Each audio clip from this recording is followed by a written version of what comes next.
Welcome on in, everybody. I am Ruler, joined by Lord Poseidon. How are we doing? I'm doing quite well. I'm interested to see a Kane set and actually cast it instead of watching it um on the Twitch. Yeah, definitely. Tonight we have good old Kane set Death Dealers versus Bodega Hive. How we feeling about this matchup? uh, I haven't paid much attention to Kane division as I play in Walker, but I know that Death Dealers is like I think second or third. They're up there. I don't know where Bodega sits off the top of Um, my head, uh, but I will I want to look real say quick. when it came out, they're at sixth, and Death Dealers are in fifth. So definitely a battle towards the mid end of this. Could be getting close to deciding who's in playoffs. So definitely should be an interesting one as we see some bands start to come out. Nothing too crazy. Ganesha, Poseidon, Chernobog. Yeah, I was gonna say I expect to see the Athena right there because you ban a global, you gotta ban the other global, and probably the much more impactful global ultimate. Yeah, those global ultimates certainly can be pesky. What else do you think I'm going to see here? Uh, I'd be surprised if they leave Op Watch open, seeing as you've banned Poseidon, who's one of the top picks for the solo laners. Why not ban the other solo mage that is top picked, the Op Watch? There it is. Other than that, you still have Raijin, Morgan Le Fay, Mammon. So many good picks still available. So definitely going to be getting something good out of the draft. Morgan Le Fay does come through, gets banned out. Not going to have that CC machine coming out of that solo lane. We see Raijin getting super strong. Thankfully, thankfully getting nerfed in the next patch just a little bit. The power loss from all of those mage solo items. Hopefully, get some warriors back into the meta, reinvigorate the lane. Other than that, what picks do you think we're going to be seeing come out here in response to that Raijin? Like to see the Mama here because you know, sure, her previous nerf for her on this patch we're currently playing on isn't that big. She just gets knocked out of her one, but it doesn't actually insta fire it. She can still just spam it, and she's not losing a lot of her damage like she will on Tuesday. But I'd like to see the Mama, but Yeah, don't see the mom and ban. Actually, see two what I would consider less priority picks coming out in that Rama Geb, locking down their duo lane, saying, "All right, here's what we got. You can pick into it. We don't care." In response, we see the Charon. Charon just so annoying, has the range, has so much utility while still being safe, and then Hercules, a pick that we're not seeing too often. How do you feel about that Hercules pick? oh well. So there's like five warriors as a mid laner that I absolutely hate playing against, and Hercules is one of them. And just because he's just ridiculous in his sustain and bully potential in team fights. Literally, he can 1v5 pretty much. Yeah, And definitely has that real strong team fight potential, has a ton of displacement, ton of CC, just super hard to deal with. And then we see Rat, personally my favorite assassin to play right now, just incredibly strong. Is getting a small nerf come Tuesday, but he's still just incredible. The amount of versatility that comes out of the semi-global ultimate, large stun, damage increase, prot shred. What doesn't he have? he's got pretty much everything, yeah. Including his knockup and his ultimate. Yeah. Yep, other than that, get down into the second phase of bans. Looks like we might be targeting a little bit towards those ADCs as we see Oleron get banned out.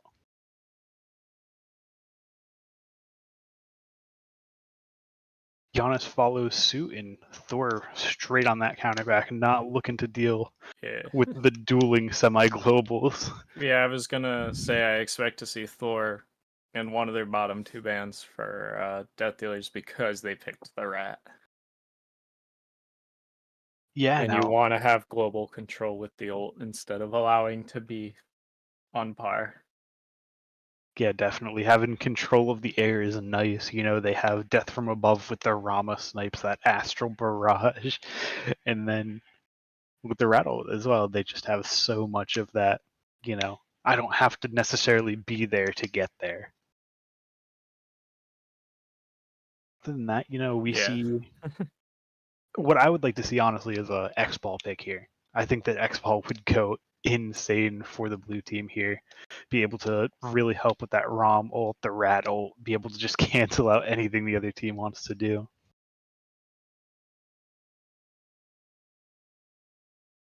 Yeah, with Death Dealer's picking up the Wukong, like arguably the best just warrior right now. Uh, just because he can get away with building a similar build to these mages in solo of building, one defense item or two defense items and then just straight power after and just living in fights with his sustain from Somersault Cloud and the amount of damage he could do with just his 1 and 2 and then his 72 transformations just provide a ridiculous setup for him Yeah, or for his definitely. team. Sun Wukong, maybe you throw on a Soul Eater, you're just sustaining through. Throw on a Rune Forge, get some extra damage for you and the squad, and all of a sudden you're like, what just hit me? As we see Bastet Donzaburo locked in now. Donzaburo, one of those gods that we probably see in these games a little bit more than you might see out in casuals or ranked, and I think he's just so strong down here. The amount of burst that comes from his abilities, where you say, I don't even need to hit autos. I'm just gonna ult in on you, press 1, and you're gonna lose 800 health. Yeah, certainly. And then also with the buff he got, last patch about making him just even more uh even less afraid of, leaving his uh bamboo fields with his 3 as he now won't just get blown up by non-auto attackers as easily. Just taking 15% less damage from everything instead of just 20% less from autos. Yeah, that definitely does help him out a little bit in that survivability, Not gonna go in there and instantly die like you generally see. And then to round it off, we see a Merlin looking to give them a little bit more team fight. I mean, Geb, Merlin, Ratatosker, that is scary to deal with in those team fights. On the other side, though, we have those Taiko drums, we have the wave. There's a lot coming out from both of these teams. Which one are you going to give the edge? Bodega on the blue side or Death Dealers on the red side? I'm more partial towards Bodega with just their comp. You've got the Danza rocket to, you know, it feels like they have a more cohesive team fight comp that all of their gods provide a more balanced across the board of team fighting compared to like just from what I don't like. I don't know how to explain it right now, but it's like I'm not like I guess it's really down to I'm not a big fan of Merlin right now. I haven't played him, so like, but I just feel like he's too much of a mid to late game god, and I know that we're going long sometimes in with this meta, but sometimes we're also not going as long as you can see by the supports not really favoriting building prophetic and Thebes and just building one or the other. Um, Yeah, we see a lot of those long games where they're one-sided, One team gets that early, 3, 4, 5,000 gold lead, and they're just in the driver's seat until that 40, 50-minute mark where they might take a bad fight. So definitely do think you're onto something with the early game mattering a little bit more than it has in some other patches. Other than that, though, I mean, like, I don't love the Bastet pick either. uh, Just Bastet into Geb just doesn't rub me the right way. He yeah, just yeah, like Fenrir, you just cleanse that, and then it's like, oh, where'd my ult yeah. go? Yeah, I forgot And about that yeah, part.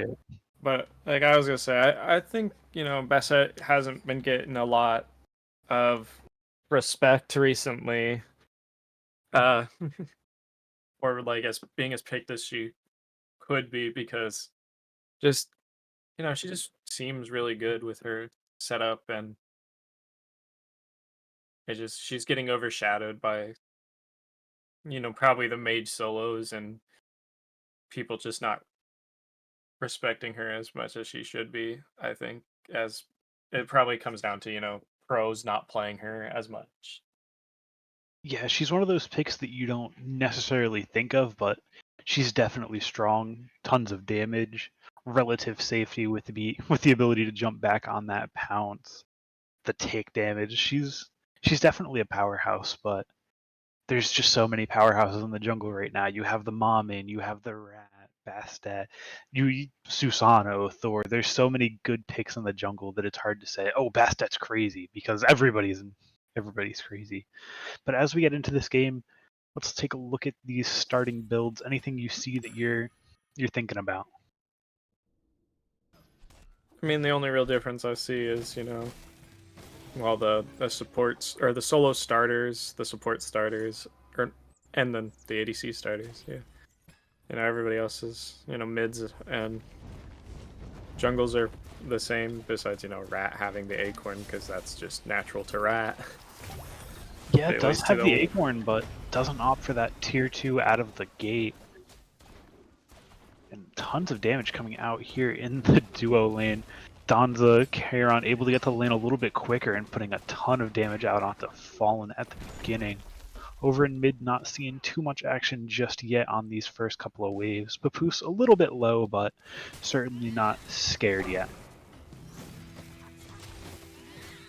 Tons of damage. He's really low, just not quite able to get it. Tinglish just a hair off the mark on the Raijin dash. Lets him live. And it looks like we have a little bit of a slap fight going on in solo too. Bomba not looking too good, but Hercules at the end of the day gonna be able to live, even with the what I'm assuming is a Golden Blade start. yeah, it definitely looks like it will be the Golden Blade. Um,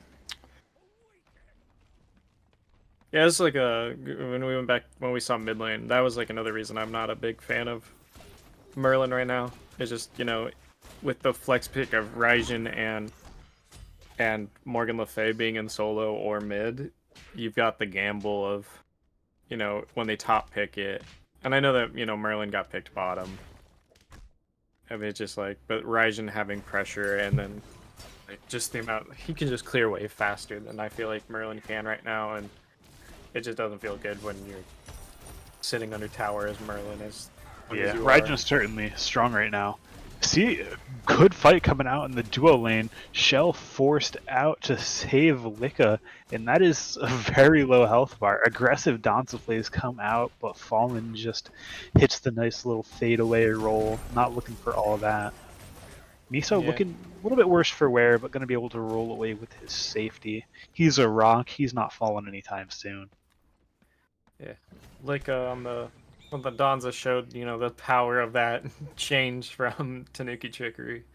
Hold that thought as we Given see a counter gank coming back out on the solo lane. Sun Wukong with no mana. Will he be able to get far enough under tower?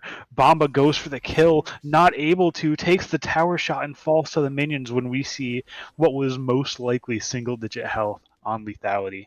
That is just tough. 22 when we switch to it, but I mean, he got a little second to HP 5 up there. So close, just not quite able to get it. And that is a heartbreaker. yeah, Bomba and it's already gonna sitting on the O2, leveled down, certainly not feeling good about it, but at the end of the day, you're Hercules. You still have just a ton of ways to get that pressure back. A single pluck into tower could do it. yeah. I was gonna say it also just kind of is gonna feel even more rough for him, uh, as Hercules, because you're fighting a Wukong with now his full defensive item online, and you're not even built Golden Blade completely yet. So your power that you were hoping to get from it is behind a little bit, and the Wukong is even more harder to kill now. Yeah, definitely going to be tough for Bomba to get too much done in the lane, even with that Golden Blade. We'll give him a little bit of advantage on the clear, but but not going to be too safe in lane. Have the rat that could come and gank. When without defense, it is tough.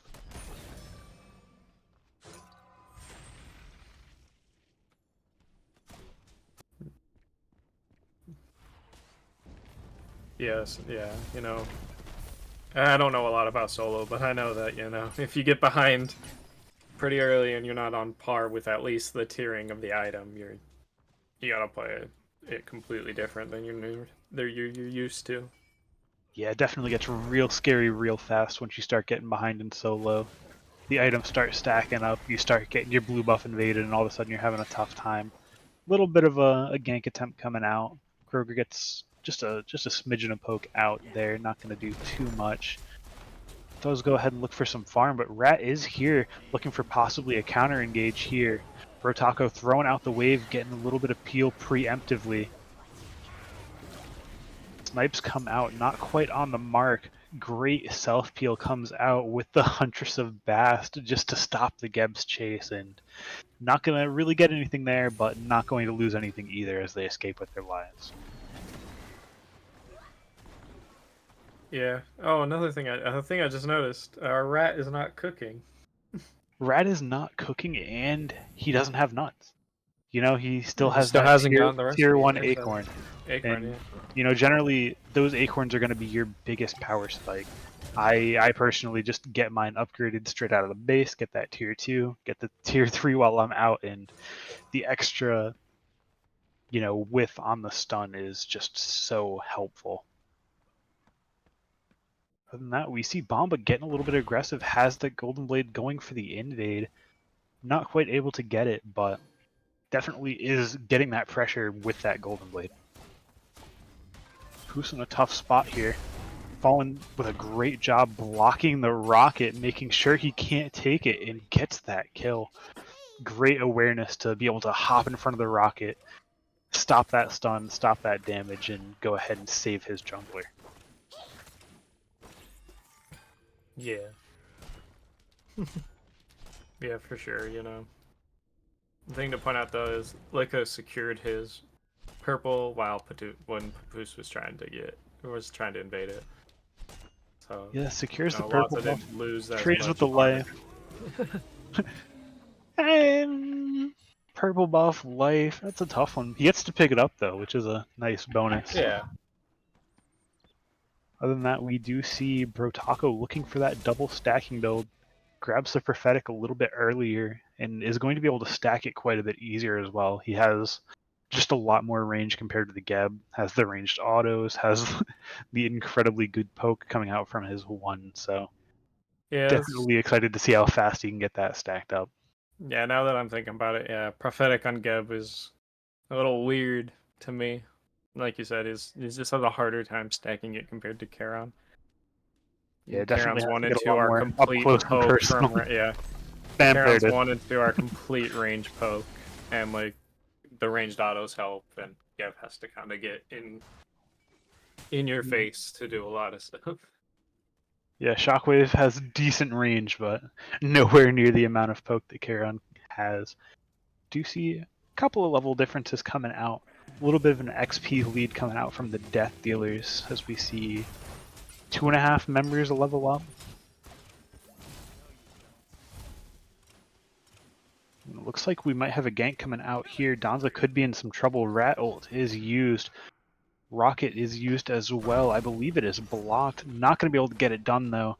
Stun not on the mark. And Papoose still isn't upgrading his acorn. Yeah, it's a weird thing. I've never seen a rat not upgrade their acorn. Like Yeah, you're given the free item that you can upgrade anywhere on the map, like, and they're all beneficial to you. So yeah. I mean, as a resident rat spammer in ranked, it's the best item you can build on rat. It changes his entire playstyle. Are you getting the extra shred coming out of Thistlethorn Acorn? Do you have the crit? Do you have the extra stun and increased damage dealt? There's so many things that come with those acorns, and not sure if I love that call there. he As bought we tier see, 2. there we go. He's on it. Must have heard. Must have sensed something was wrong. Gastet looking for a little bit of something. Who's a little bit late coming to there, not going to be able to do anything. Raijin backs him out nice and quickly.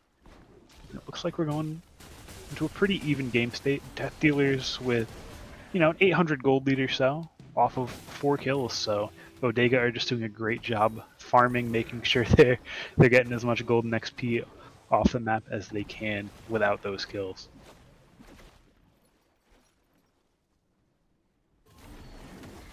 I know that people like thinking kills. Kills are pretty.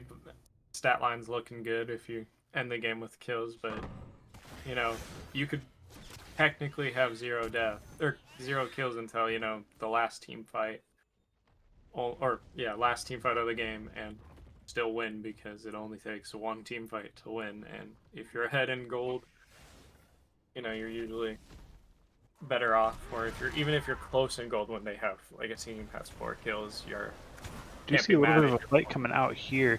Miso in a tough spot. Raijin also rotating over. Seeing a massive team fight over here in the solo lane. Shell is popped. Merlin putting out a decent amount of damage, but it's not late game. He's not swinging quite yet, as it looks like everybody's just going to be, satisfied. Not going to be diving the towers looking at 2 tanks. So Papoose gets out, no issues. And nothing really comes out of that. Just good old meeting in the solo lane.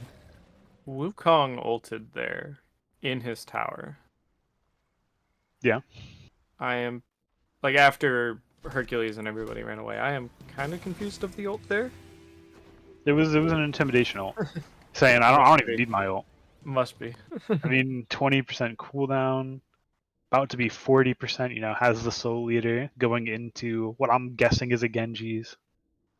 I mean, I honestly would probably prefer an Oni's. Yeah, he could probably do Oni's too. Mm-hmm. Oh yeah, looking to get his 40% right here, right now, switching it over to the blue mask. And boom, 40%. Papoose on the other side of the map taking out Krogerman in his own jungle. Looks like might have had a little bit of an invade on that green buff. Got caught just a little bit lacking as he falls there. Yeah. Just, Death Dealers being able to play these kills a little bit better, but Bodega still just keeping that gold lead nice and clean with all of their neutral farm.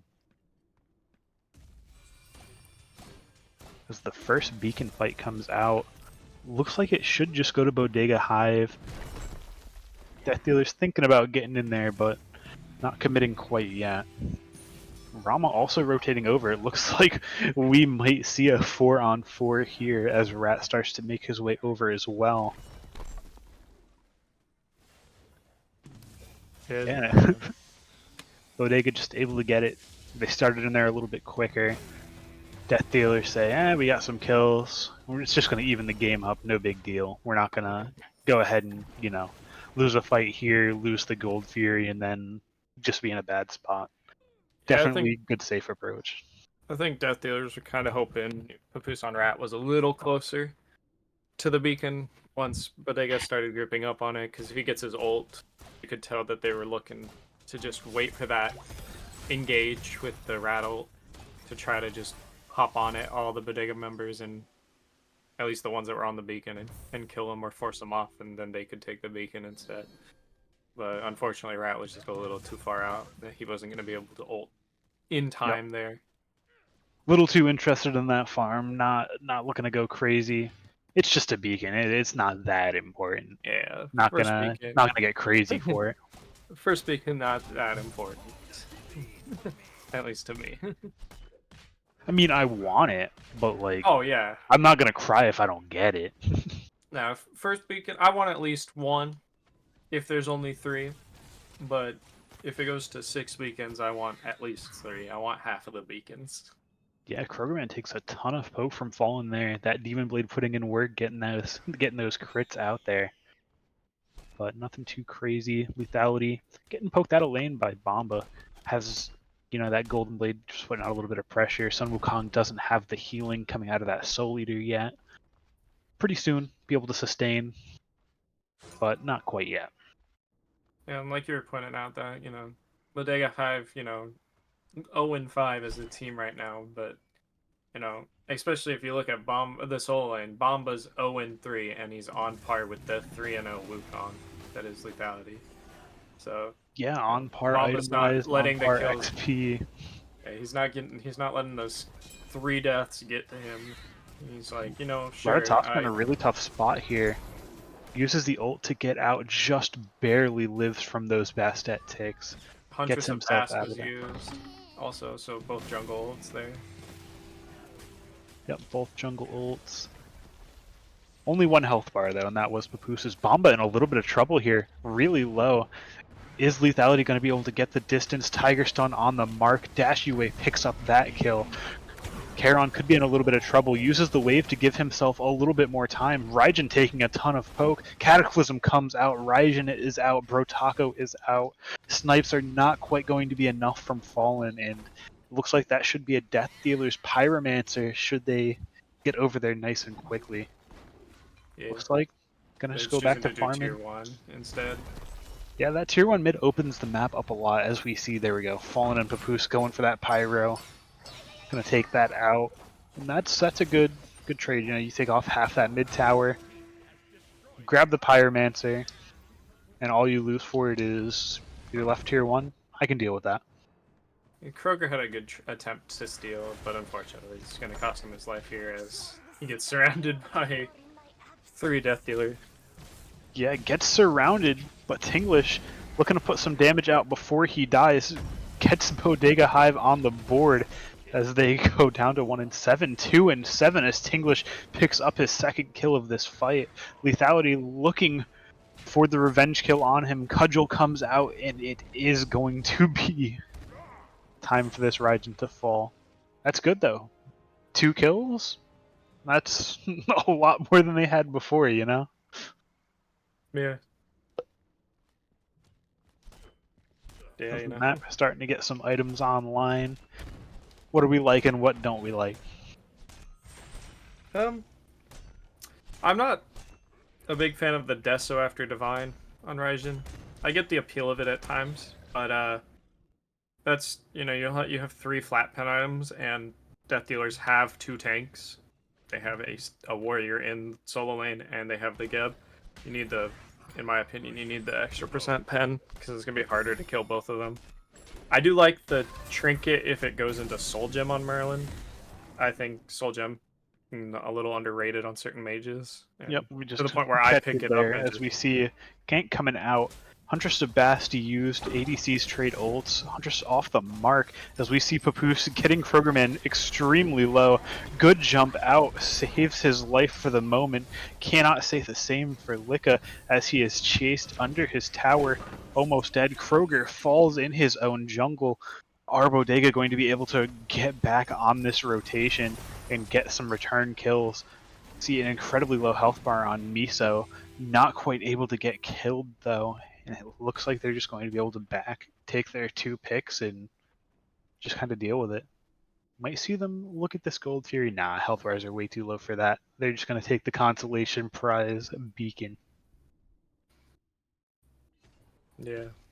See, they didn't care about the first one, but they got the second, so they're even in their eyes with their beacons. So. Ooh, Oh, they don't not quite get it. secured. Oh, shoot. Bomba is here, and it looks like it will. Unfortunately, no, not yet. Not yet. They're fighting over this nice and hard. Death Dealers have just too many members in there. Can't stop it unless you got matching members in there, and they're going to go ahead and secure that out. Bodega guys in a little bit of a tough spot. Good Huntress of Bass gets the Geb under tower. Some CC locks him in. He's taking so many tower shots. Brotaco picks that one up with the help of the team and the tower. Bodega Hive picks up their 3rd kill of the game, gets them on the board, and gives them possibly a chance to go fight over this gold tier. Yeah, they did use everybody's ult besides their 2 backliners. Or Yeah, all their ult are down around that, so... Definitely could be dangerous. We see Papoose looking to get in the ult. We see Rama in the air also looking for it. Rama is able to steal it with the Astral Barrage. Papoose gets out with his life, chased by the Bastet, loses some health, but not going to be enough. Bomba just a little bit off the mark with with the earth shatter, so not going to be able to grab that kill. Gets out with his life, gives Fallen the vision he needs to get that snipe, and just great plays coming out from the Death Dealers. Yeah, for sure.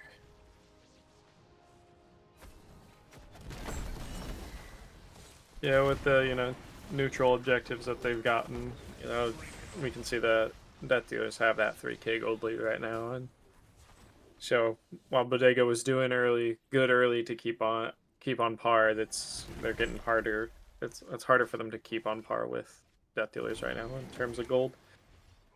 Yeah, definitely. Those kills start to matter when they turn into objectives, and Death Dealers have been playing those picks well. They get a pick, they start to knock down a tower. They get a pick, they get the beacon. They get a pick, they're looking at the Gold Fury, or they're even stealing the Gold Fury. So definitely starting to make those kills a little bit more impactful. Yeah, and we commented about it earlier. It looks like Geb's prophetic is at 27 stacks, while Charon's is only at 24. So Yeah, definitely not what you Geb would has proven us expect. wrong. Yeah. Yeah, definitely just getting in there with that Geb. Do see Lika take that solo kill onto Fallen. Rat, though, looking for a little bit of vengeance. Papoose trying to get something done over there. Lika still has both of those relics, so Papoose not going to be able to really get in there too much. Fight coming out in mid. It is a 4v3. Geb with a massive Cataclysm hits 3. Huntress to Bast is on the mark, though.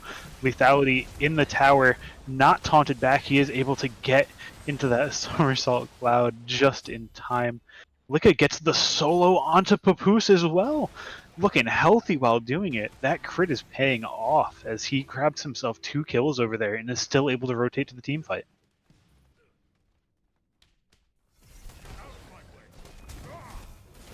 Yes, and then and then we can see the Bodega Hive going to this Pyro.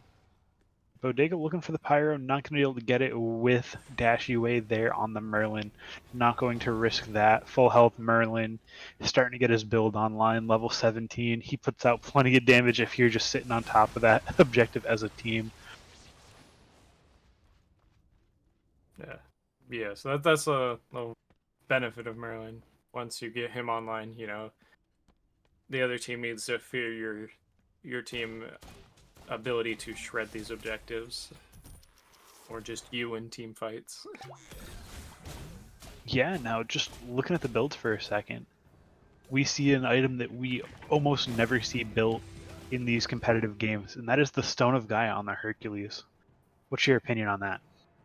I know it got picked up, I think, in the play-in tournament for the pros, specifically the first day by Haddix on Chalk, I believe.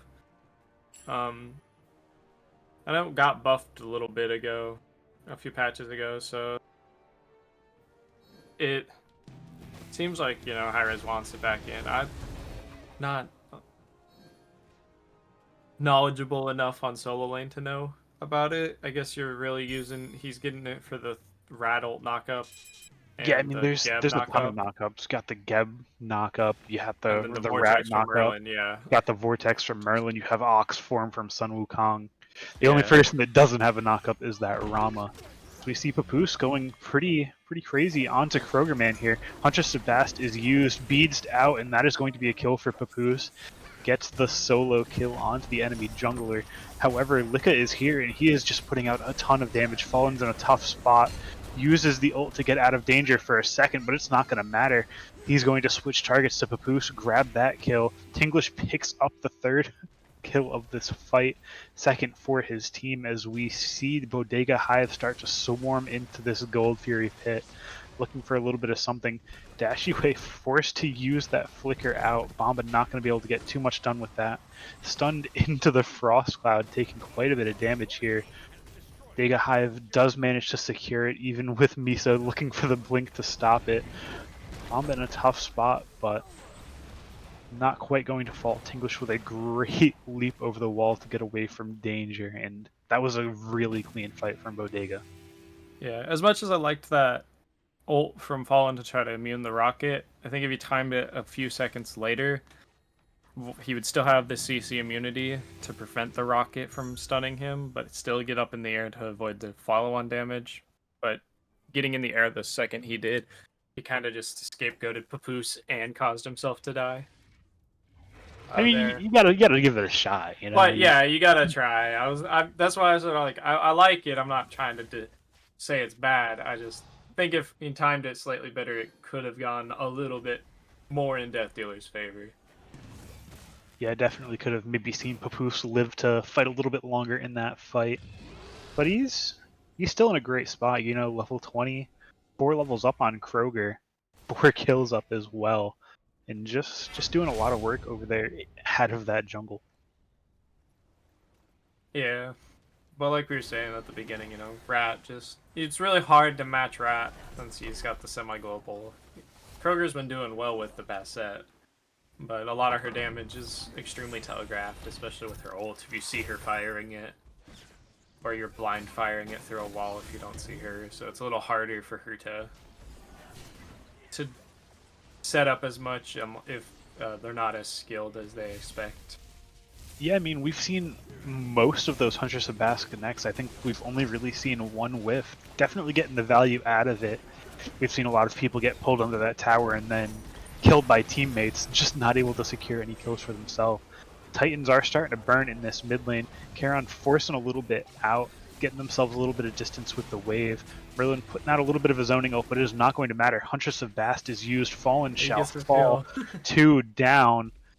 And this Titan is still pushing down this mid lane. Bomba looking for a little bit more, looking to be a hindrance on the back end of this. And that mid-tier 1 falls. Dashue forced with both relics off of the Raijin ult, and it is not enough as he is dashed under tower. And it looks like they're going to go right to this Fire Giant. And then there's the Blink driving strike by Bomba onto Papoose, and guaranteeing Papoose is having to back so they can have an easier time with this Fire Giant. Yeah. Have an easier time indeed as Papoose is put into at the most maybe 100 health there. Yeah, definitely under 100 health there. Got those double digits for sure. Another Herc auto probably would have done him in, but he's able to get the dash off just in time. And even if Herc didn't have this warding sigil and had blue stun instead, that's a dead rat there.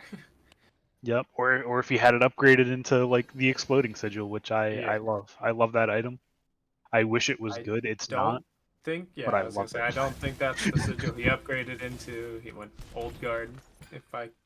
Yeah. I was gonna say if I can go off profile picture. Yep, not going into the infused sigil, my beloved. But yeah, but sigil you can't blame him. You can see the stats. 3% damage mitigation, and then per more stack. stacks. Yeah. Well, it's, you get it's, 3 it's flat, so and 3% flat, then 1 hit, you get more mitigation, and then you just heal for for 1% of your max health, which Hercules kind of likes. Goes onto Bomba, but not going to do anything. In fact, it loses quite a bit of health for himself.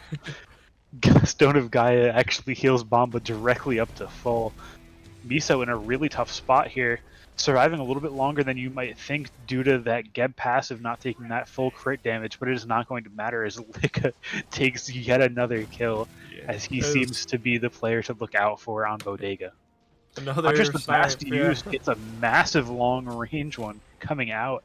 Not enough time to get into that somersault cloud as lethality joins Miso on the gray screen. Wave is used to get a little bit of time to get this tower down. Dashi in a really tough spot. Bomba takes down another one. This is a 2v5 on this right bird. They also have that bracer giving them that extra power. And this is a really tough spot to be. Fallen incredibly low, not quite dead to Bomba.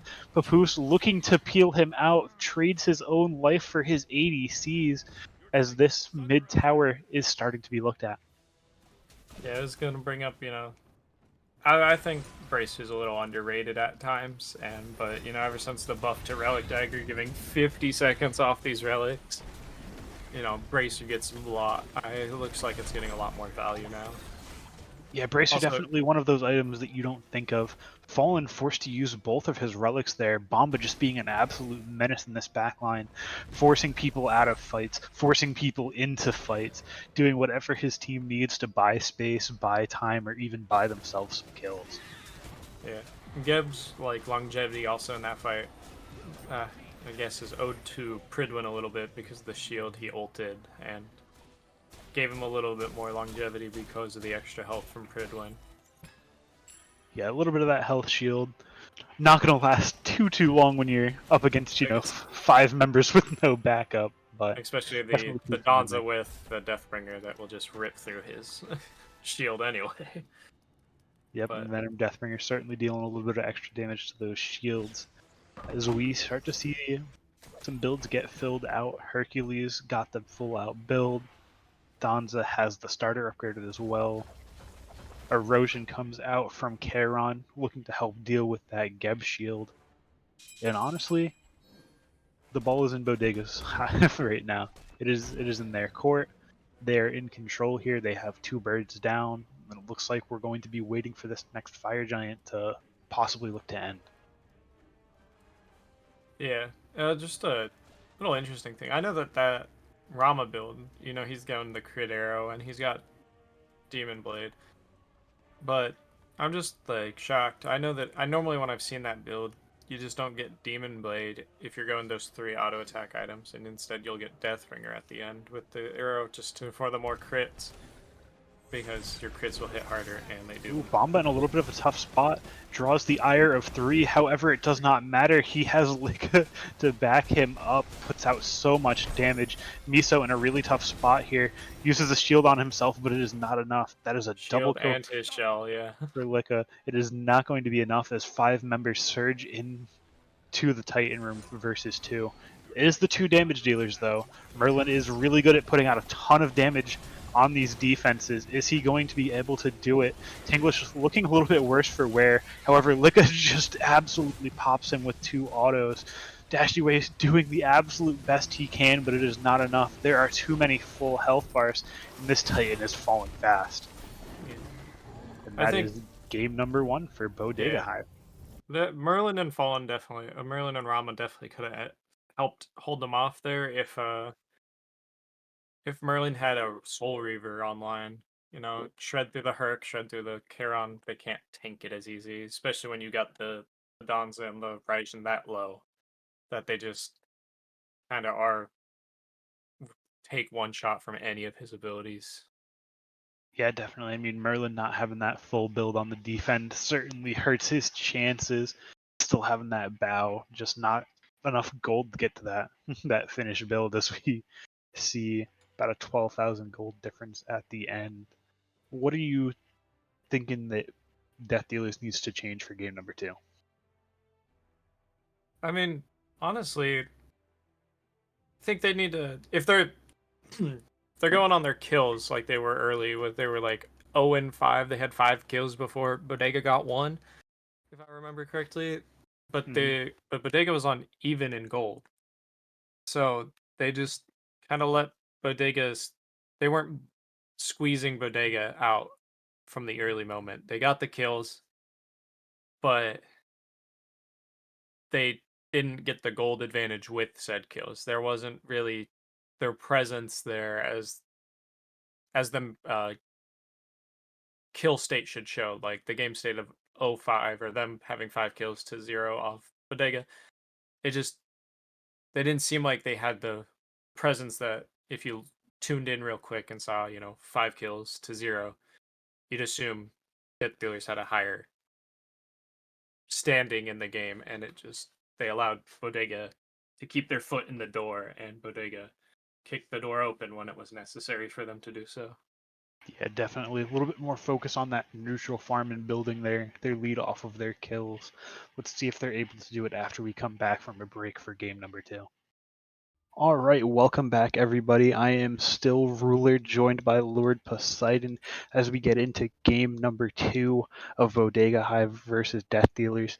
Death Dealers over here on the blue side. As we start to get into these picks and bans, seeing some familiar faces with the Chernobog and Ganesha, but seeing that target ban come out, not going to let Bomba go back to that Hercules. Yeah, that's smart. Hercules, you can just once he hits late game, create way too much space, even if he's behind from the beginning. To just let him through. If Bomba has shown that he wants, it will play him and can play him. Yeah, definitely just a god that has so much CC that he doesn't necessarily need to have a lead to be impactful, as we see the Hive not changing up their bans, just saying we won last game. It's in your guys' court. So we see the Raijin ban come out as well, not giving that to Tinglish. Bomba not going to be able to run it back either, as we see the Morgan Le Fay banned out last game, first picked here. Yeah. This does leave off Opwash, who I think is top two magical solo lane gods to be picked. Poseidon is the only other one in my opinion that can give him a run for his money, with like Morgan Le Fay and Raijin right behind him. Yeah, I think a lot of that just comes down to what team comp are you trying to play. You know, if you're looking for that big team fight, you're not beating Upwash. You know, he has the empty the crypts. He's locking down an entire zone, as well as just staying alive with being able to pick up his corpses. But you know, if you're looking for just a ton of CC to come out of solo, you know, Morgan Le Fay has about as much CC as Hercules. You know, really comes down to what you're looking for in those team fights, as we see Rama Yamoja picked up, going to go ahead and swap the Rama onto the other side, as well as Yamoja going to have a pretty strong laning phase over there. Both of them able to clear the wave pretty well, as we see Sun Wukong picked up. See, I like the Wukong pick. I'm just not of a fan of it here. You've got the Morgan Le Fay. You can flex pick her, and if you don't if you just picked your ADC and your uh, support in these two slots, the Bodega can't risk banning uh warriors in case that is a Morgan Le Fay solo. Yeah, it certainly So takes a little you bit can of the guarantee the guessing. Wukong. Yeah. I was Yeah, gonna say so you can guarantee Wukong in your bottom two, but but I mean, lethality definitely looked good on the Wukong. You know, yeah, on the that's off why I chance don't that they do entirely hate it. decide to ban it. You know, you started off, I want to say 3-0 in that lane. Yeah. Then we It also makes see sense that it prevents Bamba from deciding, hey, look, Wukong's open, let's pick him because Bodega will have first pick in the second half of bans. as we see Kukulkan get picked. Kukulkan, not a god that you see too much of, but in that River's Rebuke, he is certainly dangerous. Able to throw that Spirit of the Nine Winds right down the center with not too much room to dodge. Throw some extra damage in there with the Tornado. I certainly like that combo, even if it is unorthodox. Yeah, we've been seeing Cuckoo a lot more recently after I think he got an additional buff that I think he didn't need. He's kind of just I've heard it, Wukong's the training wheels of solo lane. Cuckoo's kind of the training wheels of mid. You just drop tornado, you just walk away, do something else. Come back, drop a tornado on the wave, walk away, do another camp. Just Yeah, kind of definitely. easy mode almost. hmm one of those picks you can just turn your brain off.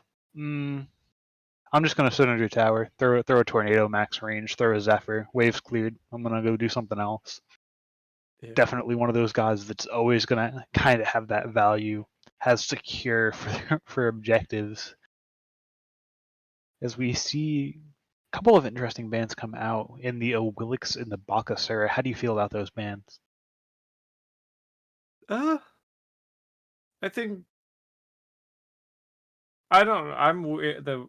The Willix is a weird band for me because you've got Morgan Le Fay on her Wukong. All have knockups in their kit. On her, once he leaps on you, Morgan Le Fay's two and Wukong's Ox.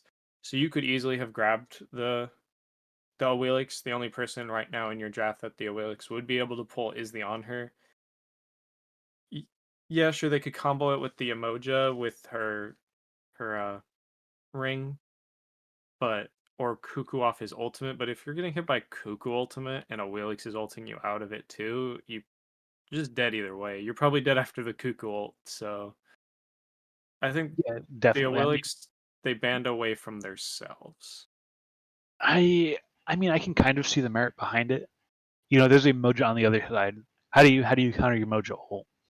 Jump over it. You know, maybe they're looking to draft a couple more leaps to really just be able to get out of there without needing to Phantom Shell out every time. So, gonna make sure they don't get countered for picking a couple leaps.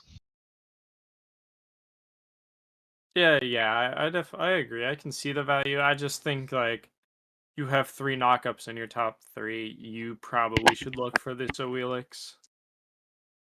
Yeah, definitely. As we see a Susano pick come out, Susano, one of those gods that is strong if you know how to play him, and they did just make him easier. They finally simplified down his one so it automatically lets you get that auto cancel after each cast. So a little bit easier to play. Still Yeah, very strong. Tons of burst damage. As we see the Arachne come out, the menace of the early game. I mean, nobody beats her in a 1v1 early. That's just the law. If she touches you early and you don't have beads, you just you're fall just to the gray screwed. screen. Yeah. What's funny is the Bacchus pick kind of just furthered my point of you could have probably just picked a Wheelix where you picked your Arachne. You would be able everybody on your team would be able to set your Wheelix ult up. But I guess Papoose is a little bit more confident in Arachne than his Wheelix. So you know especially if since they're down a game, I'm not gonna fault him for going up what I would assume is a pick he's confident in Yeah, to like even the as I like score to up. say, comfort picks are absolutely king, especially in lower level games. You know, I mean, we even see success with Arachne in GM lobbies. You know, best example I can say is Auto Speed, who plays Arachne nearly every game and is just constantly up at the top of the MMR charts. So definitely one of those picks that it's strong. If you're comfortable on it, you can do great with it. So nothing too crazy there. What team are you favoring, team team comp wise? Oh, I just saw the Achilles. I I honestly like Achilles when he's on my team. I don't like Achilles when he's against me. Um, to see the teams again real quick. I'm kind of partial towards Bodega this game again, but I think Death Dealers definitely have a strong chance with how they played last game last game with their pretty good late game comp. I feel like they've fixed some of their holes with having some earlier pressure that they will be able to, their early pressure with the Arachne. Morgan Le Fay doesn't really just lose lane unless you're kind of trolling yourself. Um, on her really has been a top hunter this season or this recently with like since like end of Season of Souls. Um, Bacchus is just kind of insane that he can set up with if Misa was doing a lot of setup with his Geb. He can definitely do quite a bit of setup with even more setup with Bacchus and then put Poos on Arachne to just kind of deny the farm Bodega has. The Bodega farming skills they had in game one with this Arachne early game. If Death Dealers has a similar start that they did game one in here, and Papoose is just Arachne and stealing all the farm from Bodega, I definitely see it going Death Dealer's way. But if they drop the ball and allow Sasano to get online, Cuckoo to get online, and fight with fight where Bodega wants them to fight, it's an easy Bodega game. Yeah, like you were saying, I mean, I really like Death Dealer's early game. They have the Arachne, they have the On Her, they have the Sun Wukong, they have just a ton of early pressure. But on Bodega Hive, we see a little bit more of a coordinated team fight. Death Dealer's looking for those solo picks, but on Bodega, we see, the River's Rebuke, the Typhoon, the Execute for the late game. I mean, if Death Dealers aren't able to generate a lead, I'm not sure how I feel about their late game. Yeah. Oh, real quick, I see. Achilles has the mace tree of tier 1 mace. So he's gone into Jotuns or probably brawlers if I could guess. Yeah, looking to get a little bit more damage. Unfortunately, looking to chef it up with the build, but not with a recipe. Comes out of base without one. That's certainly going to set him back just a little bit in that early to mid game. As we see Lika almost dead already, in a lot of trouble. Yemoja orbs coming down, not quite enough to get it. Fallen does land the impale to take him down though, and that is a quick first blood for the dealers. Yeah, and then we also see Fallen doing the similar build that he did on Rama on this on her, and Lika doing the same build he did on Donza with this Rama. So they found the builds that they must like a lot, and they're sticking with it. Yeah, definitely. Having a build you're comfortable with, you kind of know how much damage it's going to do, certainly helps out. As we see a little bit of a difference in support, one going for the Thieves, Wolfie on the Emoja, swapping out for Brotaco, who was the carry on game one, going for that Thebes instead of the Prophetic like this Bacchus is going for. Yeah, I would think you'd want to pick the Thebes up on Umoja just because she's similar to the Charon and the range and just the spam ability that is Umoja with her abilities once she has enough only. Froger in a little bit of trouble there, gets out, forced to go ahead and use his relics. And on the other side, Papoose goes ahead and grabs the second kill for the Death Dealers. Gets a little bit of a gank. Bomba was just a little bit too low on mana. No defense. Goes down nice and quickly to the Spider.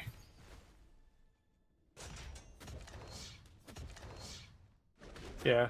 And then like you were saying, we also see the different build, the difference in starters and the supports.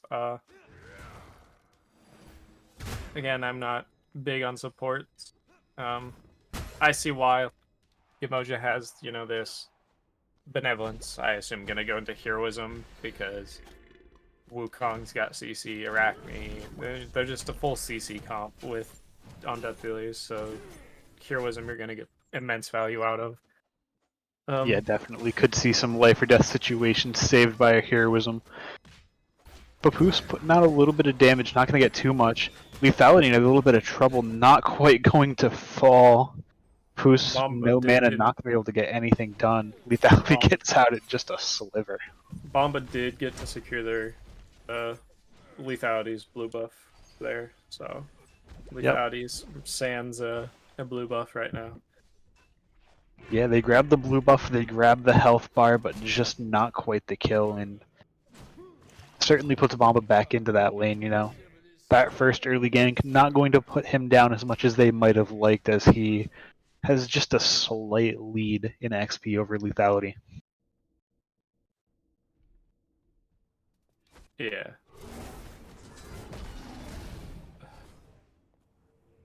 Other than that, we do see Death Dealers starting off nice and strong in this early. They have their 2 kills. They're building a little bit more of a lead than they had last game too.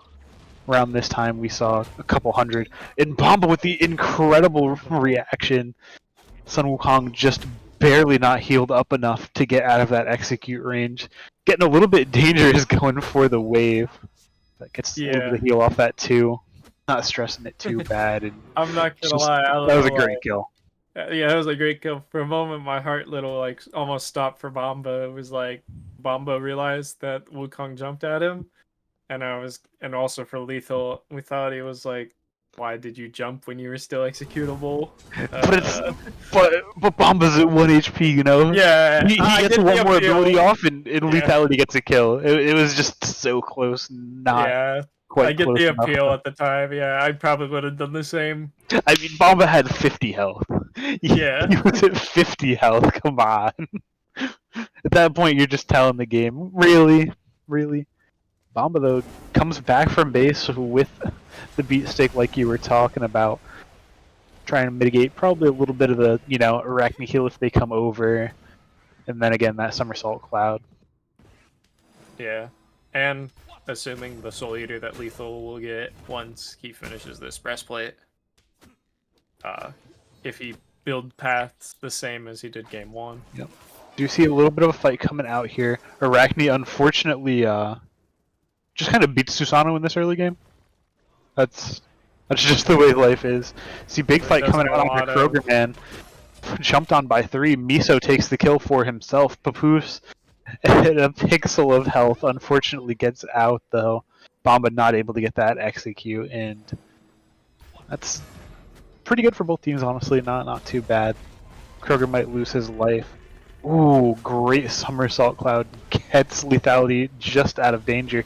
Urza Butte comes out, and it looks like we have an all-on brawl at this blue buff.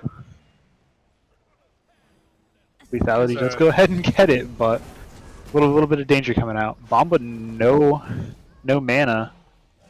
However, Spirit of the Nine Winds is just not quite on the mark for Dashi as this Cuckoo is getting ran down. Massive Tornado hits 3, taking those health bars down nicely. Bacchus going to be able to set up for Papoose to grab that kill though. Wolfie in a little bit of danger, gets stunned by the Arachne, and that shred is off the charts. Great fight comes out for Death Dealers. And Blicka gets another solo kill. Oh no, not a solo was kill. getting On me. revenge. That's on me. He got revenge. Not a solo kill. Kroger's there to help out.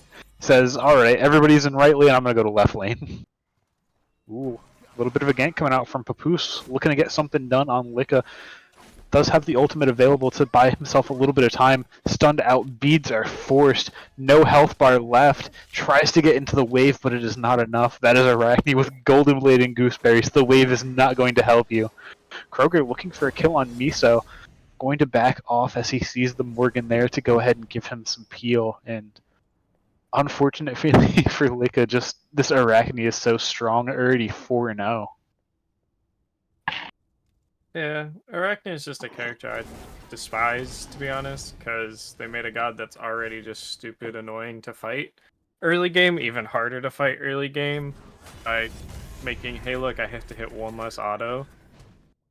Not only that, but to stun the you, buff to her and spiders are the best part of her kit right now.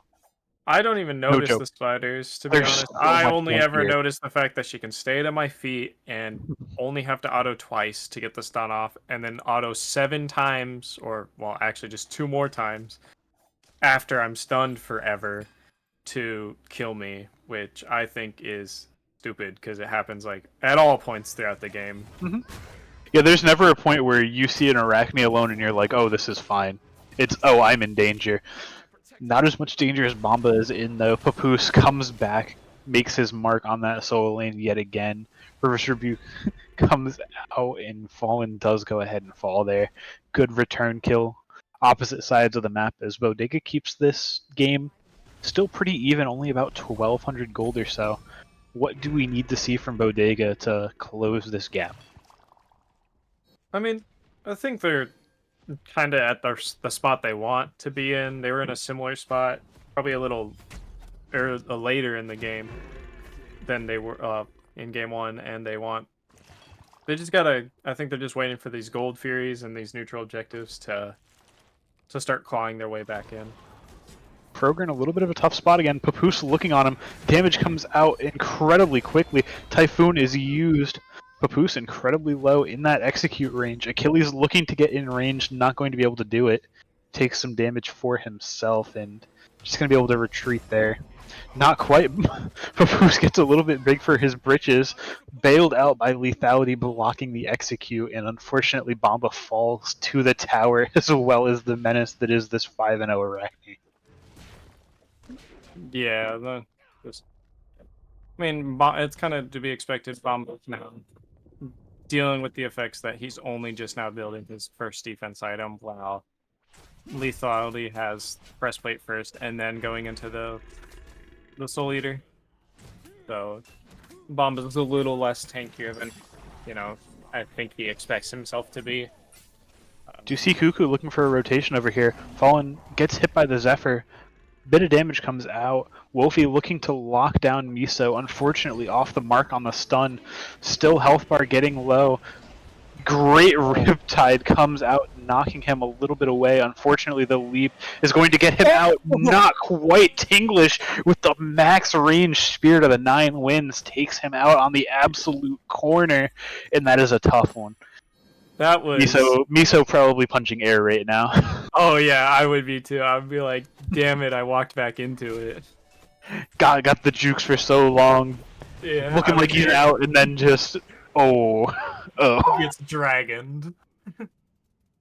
It's a really good Ting like predicting where Miso could juke towards and just sending it. Yeah, no. One thing I'd love to talk about is this discrepancy in level in the supports, as we see Wolfie really struggling to get that XP, roaming the map maybe a little bit more than some might like, letting her teammates get a little bit more XP, but sacrificing a lot for themselves. Yeah, I feel like you can almost get away with it more on Umoja, as you're already just innately just super supportive anyway, and can just set up a lot even if you're down compared to some of the other Yeah, we Guardians. see a really good gank come out there from Kroger. Launches the Typhoon, goes, blinks over the wall, and just absolutely takes one down. Papoose looking to get a little bit of a return. Shreds Krogerman completely. Looking to get a little bit more done in this tower, but not quite able to. Great Riptide yet again from Wolfie, putting in so much work. However, at the edge of the tower, takes a ton of damage from Papoose. That was about three and a half autos. As we see Wolfie in a little bit of danger, goes ahead and falls right outside of that tower line. Not able to get to safety. Too many members. This MLF putting out good damage. Arachne putting out great damage. Yeah, and that's where we get to see the little like less effectiveness of the Umoja being down. Yeah, we do see Beats forced out of Tinglish. This Arachne just patrolling these back camps, making sure that the team has plenty of time to get this Gold Fury, buys space, buys time, and Death Dealers buy themselves a Gold Fury kill. Yeah. Yeah, I want to talk back where Licka went up into his ult to prevent Papoose to kill him, and he waited out the third shot the entire time, and Papoose thought he was insta coming down, and he didn't, and it just kind of forced Papoose out of. Yeah. Meanwhile, though, gonna have to cut you off as lethality gets incredibly low. Kroger not quite committing to the kill, but less than 100 HP might have been worth it. Now back to the good timing on the Rama ult. I have to agree. Waits out that whole time. Make sure Papoose can't just sit, inside the tower underneath, waiting to get that kill. Great awareness to say, if I just sit here, he can't just sit under my tower, right? Yeah, great patience too, because I know there's a lot of players, myself included, that would probably just say, "Oh, I'm missing all 3 shots. I'm gonna quick fire to prevent," and land and die to the Arachne. But Licka had some great patience there to just sit up in his ultimate on that third shot, wait the entire time, and make Papoose choose: do I want to sit under and get close to taking another shot and die to the tower after I kill this Rama, or do I need to retreat and allow the Rama to live? Lethality just barely able to secure his own blue buff. My bad. I saw Bomba under the tower. I just kind of figured that was his. Nope, he's just an Achilles. Kroger in a little bit of trouble here. Forced under the tower. Miso not looking to get too aggressive there. Gonna go ahead and grab that blue buff invade, but not too much. Bomba actually in a little bit of trouble here. Papoose looking for a little bit of something. Stun comes out before Achilles is able to get his off. Forced to ult out. However, the extra move speed coming out from the Arachne Spider Trail is not quite enough to get them to him. Papoose goes under the tower, grabs the stun. Lethality picks up that kill, and that is so unfortunate. Just barely able to get in range to stun. Tanglish in a little bit of danger here. Might not think it, but he has no ult, he has no beads, and he is going to go ahead and fall down. Not to Papoose. Dashiway goes ahead and secures that kill. Well, this is kind of showcasing why I just dislike Arachne. It's like, in my opinion, you don't really have to be extremely well versed with her if you just hit 2 autos with the 2, or it seems like she's kind of easy mode. Not saying Papoose picked her for the easy mode or anything. It just, I kind of just a big Arachne hater. That's fair. I'm also on the Arachne hate train. I'm also on the train that tier 1 towers should be significantly more stronger, especially if a Bastion is still up. That the jungle should not be able to walk through, tank 3 shots on the way through, and still be at a decent amount of health no matter what level he is. Yeah, certainly doesn't feel good watching the tower just tickle the enemy team. Look at getting a great solo kill there. Waits out the Aegis, no problem from Fallen, and just grabs himself a kill. Looks like we might see a little bit of a return. Papoose certainly looking for him, hunting him down. Health bar already depleted. Insta-killed nearly 7-0 on this Arachne. Papoose certainly looking strong, and this is certainly what they wanted off the pick, you know? You get a kill or two early and you just absolutely snowball, you shred. Already has 20% pen from the serrated, has the percent damage from not only her passive but the kin size. Going into the crit as well, going to be an absolute menace to deal with. Yeah, she's got the lifesteal from her 1. Yep, a little bit of healing, Yeah, a little bit of lifesteal from the serrated. Yeah, it just seems like, when you think of the auto-attacking jungles, Nemesis kind of feels like the same all the way across. Not like, at least to me, not stupidly overpowered, or not stupidly strong, like, at any one point. She's kind of neutral, at least to me. Baka and Kali are more of the late game, we gotta farm to the late, we gotta get 20, and then we can do things. But then there's Arachne, who's just like, I'm good every time, as long as I'm ahead. And as I a can jungler easily get a myself, kill early. As a jungler myself, I think she really falls off in that late game. Once you see these teams are really starting to group, playing Arachne into 5 people is hard. You get looked at once or twice, even if you go on somebody. As we see, this Typhoon comes out, they're forced off this. Arachne's not able to do anything here. Goes down looking for Bomba, putting in a ton of work, and again, so much pen, so much HP damage. Goes ahead and grabs that kill. Still in a little bit of trouble. Goes for the beads. Unfortunately, Miso is there to hit the knockup on the Susano. Programman not able to follow, as we see a little bit of return damage coming out. Not quite going to be able to land the shots from the Morgan Le Fay ult. Miso takes a ton of damage pulled into tower, but that should be the end of that. 1-for-1, solo for solo. As we see a pretty big fight coming out on the left side as well. Lika incredibly low. Fallen able to land the auto, and that is the power of crit, baby. 1 or 2 lucky shots can just absolutely change everything in that lane. We see this lane just going back and forth, solo kill for solo kill. Yeah, good. Yeah, going back to that Baka swap, it was a really good Baka swap because it interrupted Kroger's, I want to say, jet stream? But that does not sound right to me, which is the Jet 3. stream is the 3. That's what I'm thinking. Kata is the 1, or is that his passive? Look real quick. I am certainly no Susano expert. Jetstream is the 3, so I was right. Well, he didn't stop the 3. He stopped the 1 because the 3 is the teleport. I thought he not. The 1 is the dash. Casting it. Yeah, I thought it looked it because I saw him start throwing it. Like he got knocked up before it fully went out. At least from what I was seeing. Yeah, hard to say without looking at the tapes for certain. What's not hard to see is Death Dealer's pulling this FG. Bodega Hive certainly has eyes on them. Dashi taking quite a bit of damage from this FG. They get it to about half, but they just pull off of it, and That is a really low health bar for the mid laner. However, it might not matter. Fallen takes out Tinglish at the start of this fight. Wolfie Pup might be soon to follow, forced to use the Riptides out, not going to quite fall yet. Kroger puts in a good amount of damage with the Typhoon combo, not going to quite get anyone as Papoose runs him down in his back camps. One more auto would do it, but not quite on time. Bomba looking to get some revenge for his jungler as we see Lika just going for that tower. Papoose able to just shred down that solo laner. Only has breastplate for physical defense, not going to do too much. Lika does go ahead and get that tower for them though, as Death Dealers say, alright, alright. Fire Giant might have been a lofty goal. We'll just take the Pyro. Yeah, certainly, you know. It's a little weird that, you know, I would kind of expect this Mirrodin to be on the Cuckoo just because Tinglish hasn't been, saying. He's like, the fight is good. He's not going to be afraid to sling his ultimate, even if it's to try to zone off a path.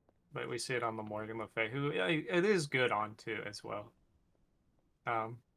So I'm not Yeah, like definitely not a bad item on, I think, nearly any god. I mean, especially Morgan Le Fay, you know, you kind of use that as a get off me kind of tool. Get the CC immunity, get the heal going, and then you throw out a couple of ridiculous CC abilities that just take you down. Stun not quite on the mark with Wolfie, however the roll is enough to go ahead and get Lika out, and that's just the power of this Arachne. you need to Kroger use both relics. unfortunately does go ahead and fall in the mid lane. A little bit of Bacchus and Morgan Le Fay comboing. And that's just a ton of CC. I mean, you have the flop, the burp, the fear, the knock up and knock back. Just so much comes out. Lethality a little bit low, not quite going to fall into the execute range. As we see both solo laners with beat stick, that's something that I haven't even noticed until now. Yeah, I was just gonna say, Wukong does not have his, you know, the standard Wukong item of Soul Eater. Ooh, Perfect unfortunately, timing. not able to get into the somersault cloud. Bomba going to go ahead and hit the execute just before, and that's just unfortunate. You hate to see it. So close, so close. Ooh, not enough. Yeah. Just, you know, great timing, you know, Bomba recognizing that he could get the ult off real quick in comparison to the Wukong winding up to get into the cloud. Yeah, Prophetic Cloak still not stacked on Miso. Starting to get there, though. Hits 22 stacks there. And I love that he came to solo lane just to hit Bomba for physical stacks. Yeah. That's what I do as support. Man, I'm not getting any stacks. I'm going right to the solo lane. You can go rotate, dude. I'll fight him over here. No big deal. Yeah. As we I'm start to see builds getting pretty close to the end. Really, the only person that's behind is going to be Wolfie on that Yamoja. Papoose forced out of this fight quickly as we see a ton of damage comes out. Fallen picks up the first kill of this fight onto Wolfie. Papoose also pretty low, looking to get back into the fight, not quite able to, as Bodega Hive falls back to that tower. And again, Yeah. just Death Dealers able to pick Wolfie, just, you know, a little bit behind, doesn't have items online, still level 12, so might need to see a little bit more prioritization on farm there. Yeah, I was gonna say, I'm surprised to see this Midgardian on the Wukong, because he's not been hit by anybody who's really auto-attack based yet. Compared to the Achilles not having it to stop the Arachne, because Yeah, definitely. Maybe you got a little bit of fear for Lika. I mean, he did go absolutely insane on the Donzaburo last game. Might be having some flashbacks saying, "No, I'm not letting him do it. I'm not. He can't do it. Not again." So I can respect that. We do see Death Dealers though continuing to keep this pressure on from the early game up to a 10,000 gold lead as they start to push for these towers. yeah, they're just, you know, obviously learned from game one into keeping the pressure early and then getting to a point where it's harder for Bodega to get back in. We are seeing a little bit of splitting up, not too much. Looks like we are going to group off and siege towards that left side. look for that tower, maybe a little bit more. Miso taking quite a bit of damage though, going to put him a little bit out. Does have the healing from being able to drink, has the fire giant healing as well, so as long as he stays a little safe, he'll be fine in no time. Yeah, for sure.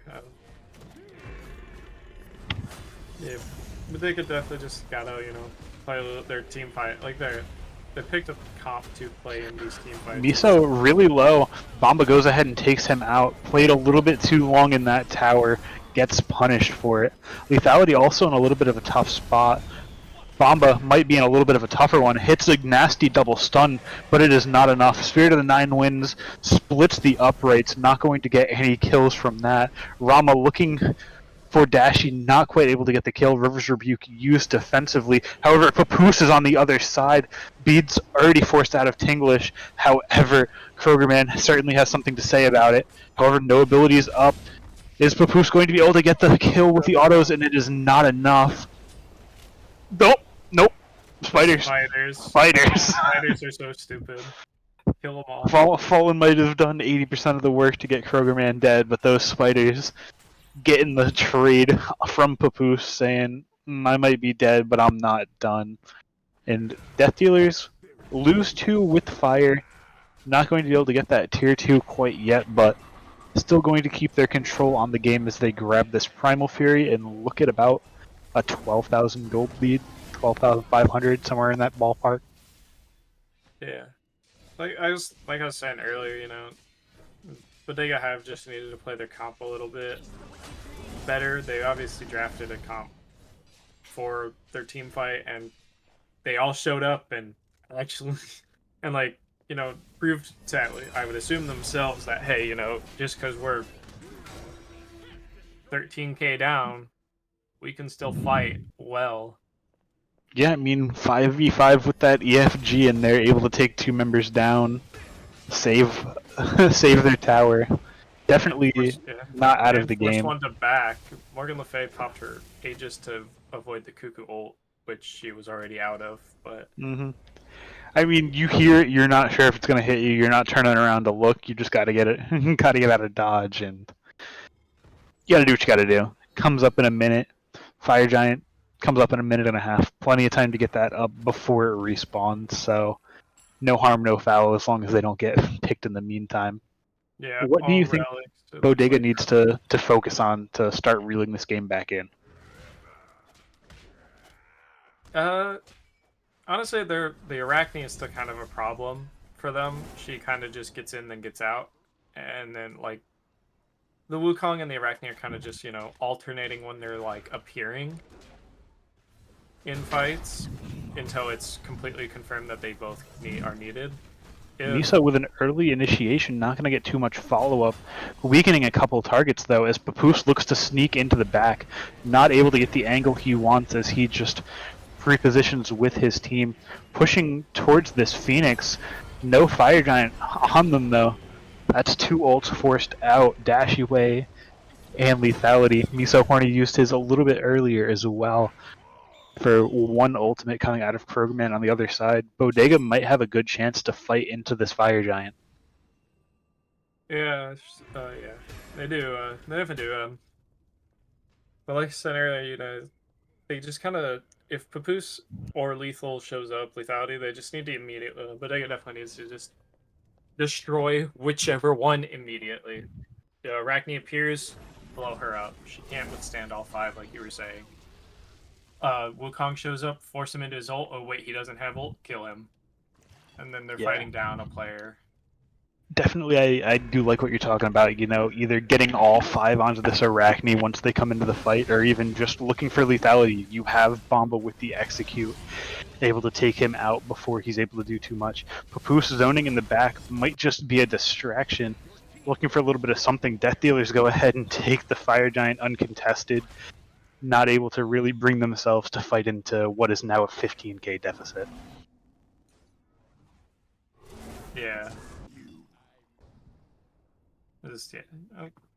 Again, like I said, I'm kind of just known Arachne hater now, but she's just she got to a point where she's just like, I know that the death dealers as a whole are so ahead, and Arachne did get shut down, but it's like she kind of just got to be back there and then got to sit in her ult for nothing, like for no, like just for fun, pretty much, and kind of zone them all out. Yeah, I So mean, it's like definitely able to frustrating to buy some do because time, but we've started to see her fall off. She picks up that rage. Not even last item, but the item before last picks up a full Deathbringer after and only has one killer assist sense. So definitely losing a little bit of that value you get in the early game. yeah, so yeah, for sure. Other than that, though, it looks like we're just gonna start to siege towards this left side. Maybe grab an Oni while they're waiting, but I think you kind of save the Oni for a little bit later. Yeah, I would personally just take that tier 2 tower and left, and then attempt the Phoenix Siege. If the siege just isn't looking to work out, you go back and grab that Oni, because then it's gonna be the next time you siege, it's gonna be harder for Bodega to slow the siege if they have to deal with the Oni waves in 3-1. Yeah. Oni certainly gives you an option to kind of regroup after a failed siege, So I don't mind the pick, They get wiped at this this Phoenix siege. Oof, words weren't coming for me. They get wiped here, they still have to deal with the Oni waves. Not going to be able to get too much done. I don't hate the choice, as it looks like we're going to not quite siege into these Phoenixes. Still not quite feeling it. They don't have that EFG, so it's a little bit harder to pull that trigger. Yeah, for sure. Problem is you're gonna be sieging into a Cuckoo and a Umoja, so like.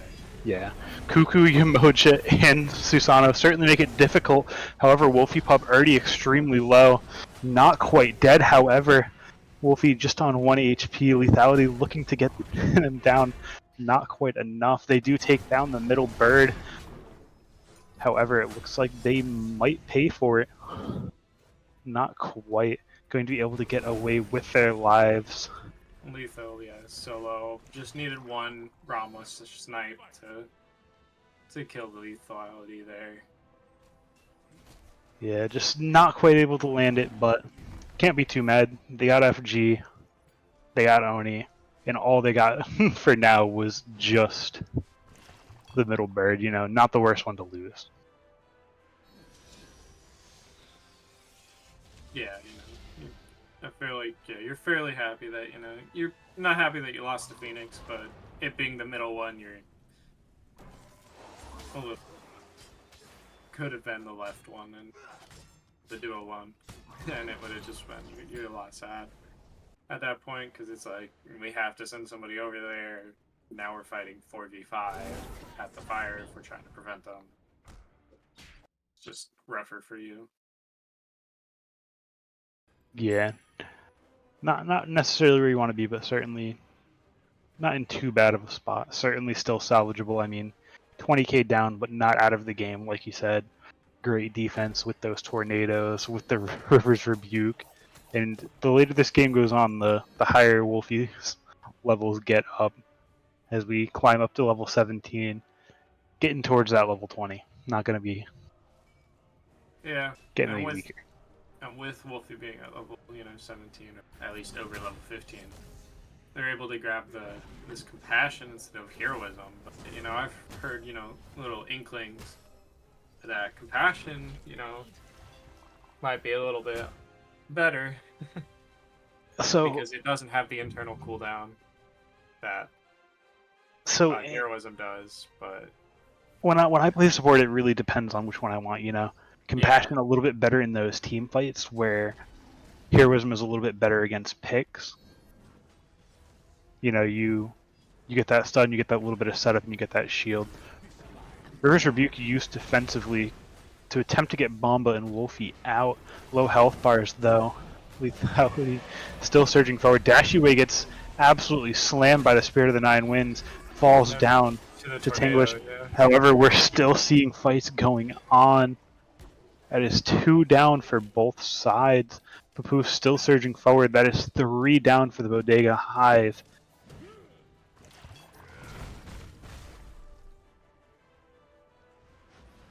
Really Not quite able to finish that though, melee. but they do put themselves in a great spot to go ahead and get themselves into this EFG.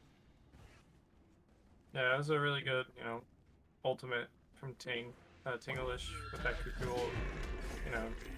Knocked up the Morgan Le Fay, forced her to Aegis and Beads while she was still in the tornado damage, so she was going to die even if the ult didn't one-shot her, which it didn't, but, the problem is unfortunately this Arachne can get to literally everybody on your team, it feels like, for, almost free.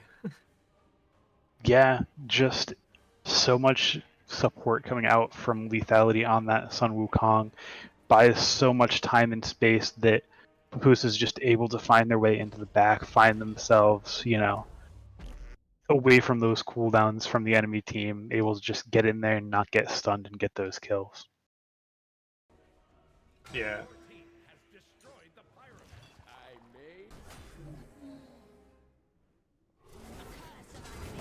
Yeah, as we see Death Dealers start to march over towards that Fire Giant, getting a couple members. Bodega still looking to get in there. Only have that last fire wave to deal with in mid as their Phoenix starts to get a little bit of health back. Beads forced off of Fallen early in this fight. That could be tough for him. Lethality takes a ton of damage, steps into the tornado. Bomba in a tough spot, however. Fallen looking for a little bit of something. Good impale on the mark. Not quite enough to get it even with the ultimate. Great peel coming out from Kroger, getting his solo out of here. Spirit of the Nine wins, lands onto Papoose, and that sends him into the team and onto the gray screen. There's the Good fight coming out from Bodega. the explosion Aegis from Fallen too. He popped it. Yeah, I noticed, Achilles got Mantle of Discord. Item that was relatively recently buffed, and makes sense for Mamba to pick this up because he's kind of just getting in the back, and he's, not living all the time, but he's bringing him close. So this, once he gets Yeah, 30% less health or under 30% health, he can stun, this this on her, this Morgan Le Fay, and just, guarantee that he might be able to yeah. take one, if not both of them down before he dies. Bomba looking to get a little bit of aggressive, forces Vaughn into the rest of his team as they go ahead and grab that kill. ADC off the map for a minute as Bodega finally has their chance to turn this game around. 1 tower already down, 3 more on the map. They can get themselves a beacon. Right now it is their time to play, and it is their time to get themselves back into this game. Spirit of the Nine wins, comes through, not on the mark, not going to hit anyone. Papoose, mouth watering, looking for a little bit of something. Kroger Man looks to get something done, but unfortunately Crit Arachne takes him out instantly. Lethality gets the kill there. Unfortunately, Papoose just not quite in time to go ahead and grab the kill on Bomba. Gets out with no HP and just not quite able to do what they wanted. Got a little bit overzealous. They go for the mid bird and they're just not able to get it. Papoose finds Cuckoo in the jungle and there's nothing you can do. If you don't have ult as Cuckoo, you simply die to Arachne. I'm honestly glad he didn't pop his relics. They wouldn't have helped. That god's dumb. Yeah, for sure. Like, I get, yeah, Arachne doesn't get played, by pros in pro sets, so high risk of look at the data and be like, yes, Arachne, we want her to be played. Bomba has been looked at by Arachne, and that is tough. However, you're not an ADC. There's one guy that's really good at autoing, and it is this And it's Rama. not the Has Arachne. the 2 stims, not going to play any of those games. Says, here you go, you can hold this L. Get back to the gray screen. EFG on Rama, 2 stims, about 2 autos for the kill. Yeah, Just Bomba was able to take just him out. bait right there. Bomba was just like, you know what? I'll be an appetizer for this Arachne that she won't never actually get to eat. Yeah, definitely playing his health bar well. I mean, we see 3 and 9 Not a great looking stat line, but it certainly doesn't indicate his value this game. He's just put out so much, frontlining ability, uses that health bar, uses the entirety of it. Could Typhoon comes out, hits both. Lethality says, "Oh, I have 2 damage items. I can't tank that."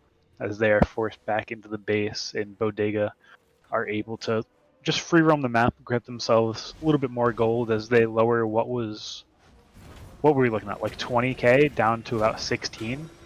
Yeah. I think, Bodega's at the spot where they kind of, maybe, not as down as they were early game, but, they're at a spot where I would imagine they envision themselves to be when they picked this comp, got to late game, fighting as a team quite well, with a little bit, some overextensions at times, but, we're fighting as a team. It's what our comp wants, Arachne and Wukong have to be careful if they dive into our Achilles Sasano or even our Cuckoo Rom. You know, just either they got to pick their poison, and both are kind of just terrible for them. Uh, Cuckoo's full build, ready to one shot this Morgan Le Fay or this on her if he gets a direct ult to them. They're at a spot where I think Bodega's probably looking up and liking their chances at the moment. Yeah, Bodega has the full builds. I mean, the only thing we really see are unupgraded relics out of the solo laners. Blink for lethality and Bomba with the beads. Still sitting with those tier 1s. Everything else maxed out. Item slots capped out. This is an even game other than potions, so this is anybody's game. Bodega with what I would consider a little bit better of a late game team comp, so let's see if they're able to hold their own or even push this into a 2-game set. And yeah, I'm liking their chances, doing so. They're grouping up. They're like, oh wait, we're a team fight, team comp. Well, maybe we should team fight instead of picking 1v1s that their comp has a little bit better chance of winning. Yeah. Miso taking a little bit of poke, however, Bomba going to pay for it just as well. Ults out, barely gets away. Wolfie incredibly low. Dashiway takes the first kill of this fight. Bodega Hive not able to do quite what they wanted there. Wolfie out of time, out of health. However, Wicca able to go ahead and just land those autos, get a little bit of peel. Papoose takes him down though, as we see a lot of low health bars, but more importantly, minions starting to hit the Bodega Hive's Titan. Bomba also falls. 2 versus 4. About the same amount of health on both sides, maybe a little bit more on Bodega's side. But that's just how it is. Those respawn timers, a little bit long. Looking at a minute for Bomba, 45 on Lika, so definitely time for Death Dealers to get things done. Yeah, certainly. You got, you gotta hope if you're as Death Dealers, you gotta try to, end the game before this, before Lika shows back up, because he's got the 503k pot. Yeah, sure, you don't know about that, but you'd have to assume, you've probably, as your team, had at least 1 or 2 of those by now, and they're at a point where they just had some of their best fighting. Yeah. Should be able to see them knock down this EFG, relatively uncontested. Bodega have to deal with those fire waves starting to push towards that Titan. Still have that mid bird down. Did go ahead and follow those minions during that fight too, so it's going to be a while before that's back up. Are going to see some 5-on-5 action. Lethality going to make his way to the wave, going to go ahead and push that up with the squad. And let's see if Bodega Hive are able to defend this yet again. I mean, they have plenty of tools to do it. They have the Typhoon, they have the Spirit of the 9 Winds, they have the River's Rebuke. They have the tools. Are they able to use them? Achilles now has his upgraded beads, so the only one who does not have upgraded relic is lethal with lethality with this blink. Yeah, that's about maxed out, Just one person, 800 gold away. He's not even worried about it. I mean, even tier 2 blink is really nice. You get a nice little, what is it, 20 seconds off the cooldown, 30 seconds. It's pretty significant. Yeah. Off the cooldown. Looks like we will see the Titans starting to march. Looks like they are going to go on that right lane, and that should definitely help Death Dealers possibly end this game out. Yeah. They are just, they said, screw it, tap the beacon so we can march with our Titan, have the fourth man, because Bodega has to sit under their Phoenix and wait for the Titan to come to them compared to. Yeah, Papoose in a little bit of a tough spot. However, friendly fire Yamoja Riptide knocks his Pamba back just a little bit. Not going I to be think able to that let was him engage. Kroger, actually. It might have been Krogai. Wasn't 100% confident on that one. What I am confident is that Papoose gained plenty of attention, enough to let his team grab that right Phoenix relatively uncontested. Papoose trading his life to not quite get that left bird. A little bit of a misplay there. Goes for the blink in to grab it, but Tinglish is just there in time. Might have hit a Zephyr, might have hit a Poly Auto, but takes him to the gray screen, and this is a 5v4 in favor of the Bodega Hive while they, start to search out of the space towards the other team. Yeah. And Bodega gets, 2 more picks, one good pick, they can kill this Titan and then march with their Titan and possibly just straight up end. Yeah, definitely. And having those Titans marching certainly is a little bit of a benefit to them right now. They don't have to worry about those fire waves marching into their base. There's nothing for them to kill. Titan is falling pretty quickly, though. And in a second, those waves are going to matter. Susano able to clear them. But, again, it's hard to fight into the Death Dealers right now still. They have that lead. They have their potions. Not going to be able to get too much done, but, they take down a bird. They're not feeling too bad. Yeah. You also mentioned that you forgot to mention that their backline has EFGs, so this is gonna be a lot harder to kill that Titan when you don't have EFG. EFG, ShmeFG, looking at about 30 You have the seconds before it power falls to out. yeah, but I mean, to help with the Titan, you got that Morning Le Fay Honor having extra power that you don't as Bodega. It looks like going to see a little bit of grouping on this left side. Not going to be pushing with an EFG though, so might be a little bit risky. Bomba looking to come into the back on this fight. Ballin standing there, not sure, not aware that Bomba's coming. Takes a little bit of poke, but nothing too crazy there. Looks like Miso gets himself in a little bit of a tough spot. Jumps in. Sprute is used, however, Execute is on the mark. That is a dead Bacchus, and that is not where you want to be as Death Dealers. Certainly you have those waves starting to pour in on that right side, but you have 2 birds up, you have a pick, you're going to have time to regroup before this Fire Giant fight.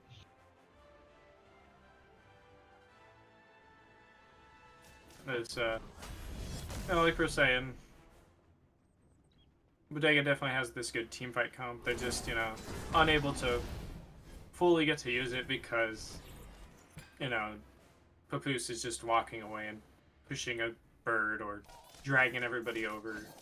Or soloing the Primal, yeah. Fury.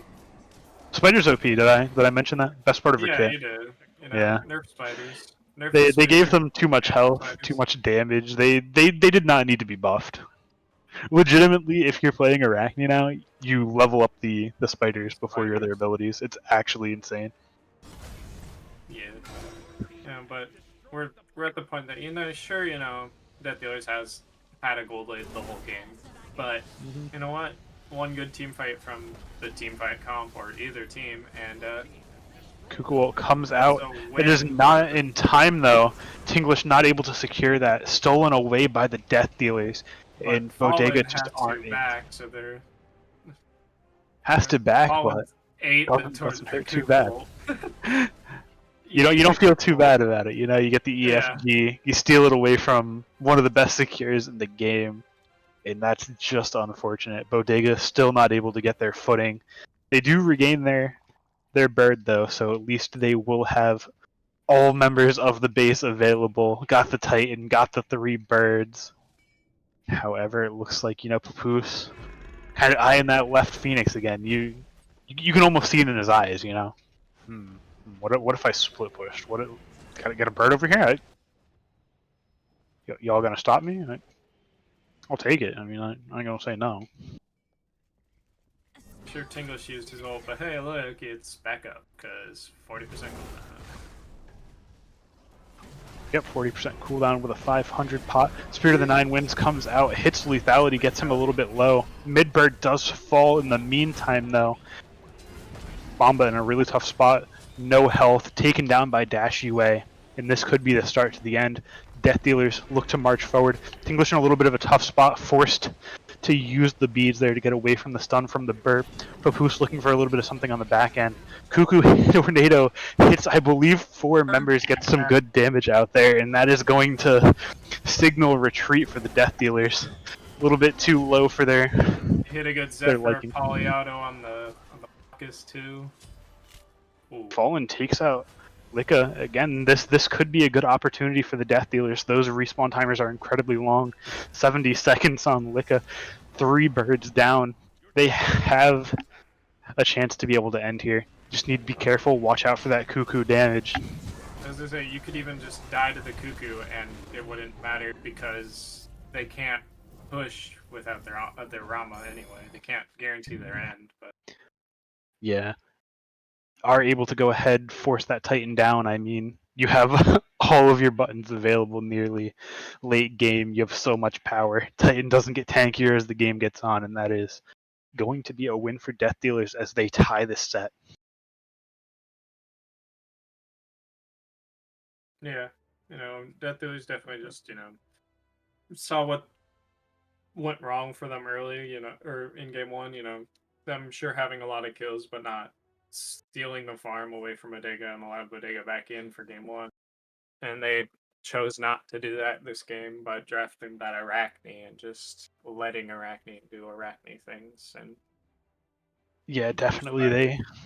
They certainly commanded the battlefield a little bit more with those early kills.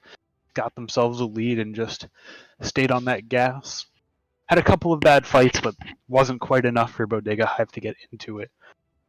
What are you expecting to see in the next game? I kind of expect Death Dealers to try it with a similar comp they just played. Why change a comp that's not broken? Yeah, I could Uh, definitely see that. We'll have to see in just a couple minutes as and we then go to a break before game 3. and then with Bodega, I'd like to see them have a little bit more early game presence than they did. Rom's really good, but he just he was like had like it felt like almost some presence early, but almost none too at the same time. Like he was there but wasn't. Achilles kind of did Achilles things until Wukong fully built the breastplate and then just got behind. And then Sasano, known late game assassin from at least what I know, but compared to an Arachne, just kind of got behind and couldn't get out of the hole the Arachne dug for him. It felt Yeah, like at definitely least. struggles to catch up with that Arachne. I mean, incredible game comes out from Papoose. I want to say he started out like 10-1, but gonna have to see what happens next game, whether or not we see an Arachne pick or an Arachne ban as we cut to a quick break. Welcome back, everybody, for game number 3. We got Bodega Hive versus the Death Dealers. Definitely saw a lot of good performances in the last game as Death Dealers went ahead and tied up this set.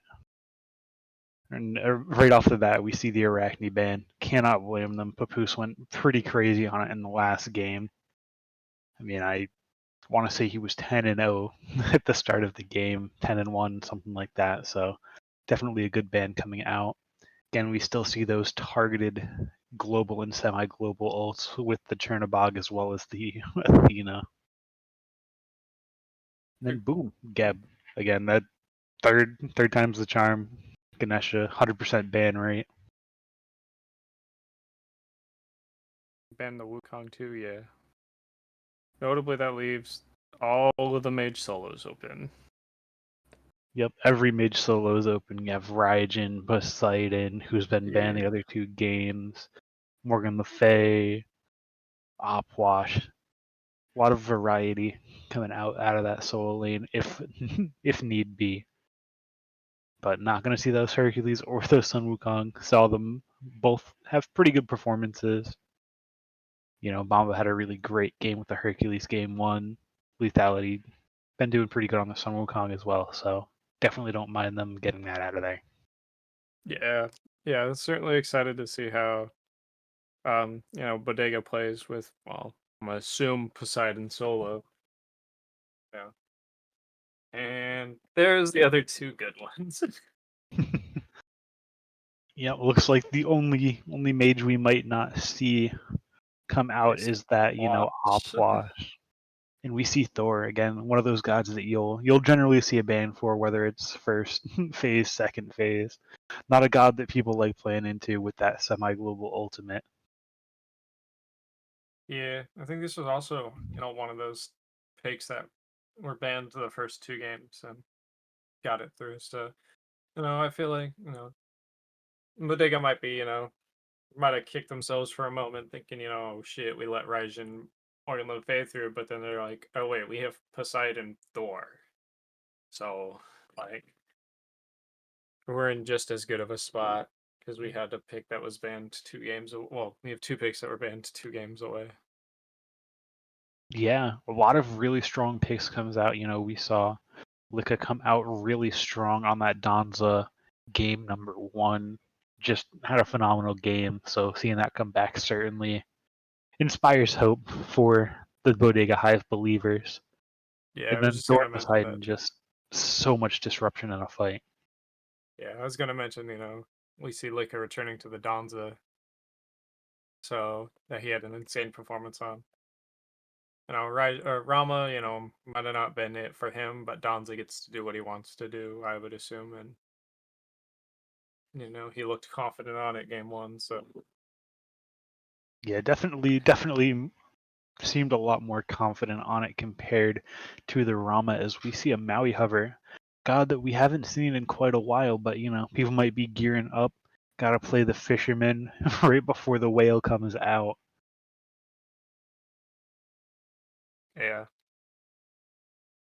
yeah, somebody doesn't play the whale one game, and Maui isn't insta locked right after once the whale is able to be played, and he only hooks the whale.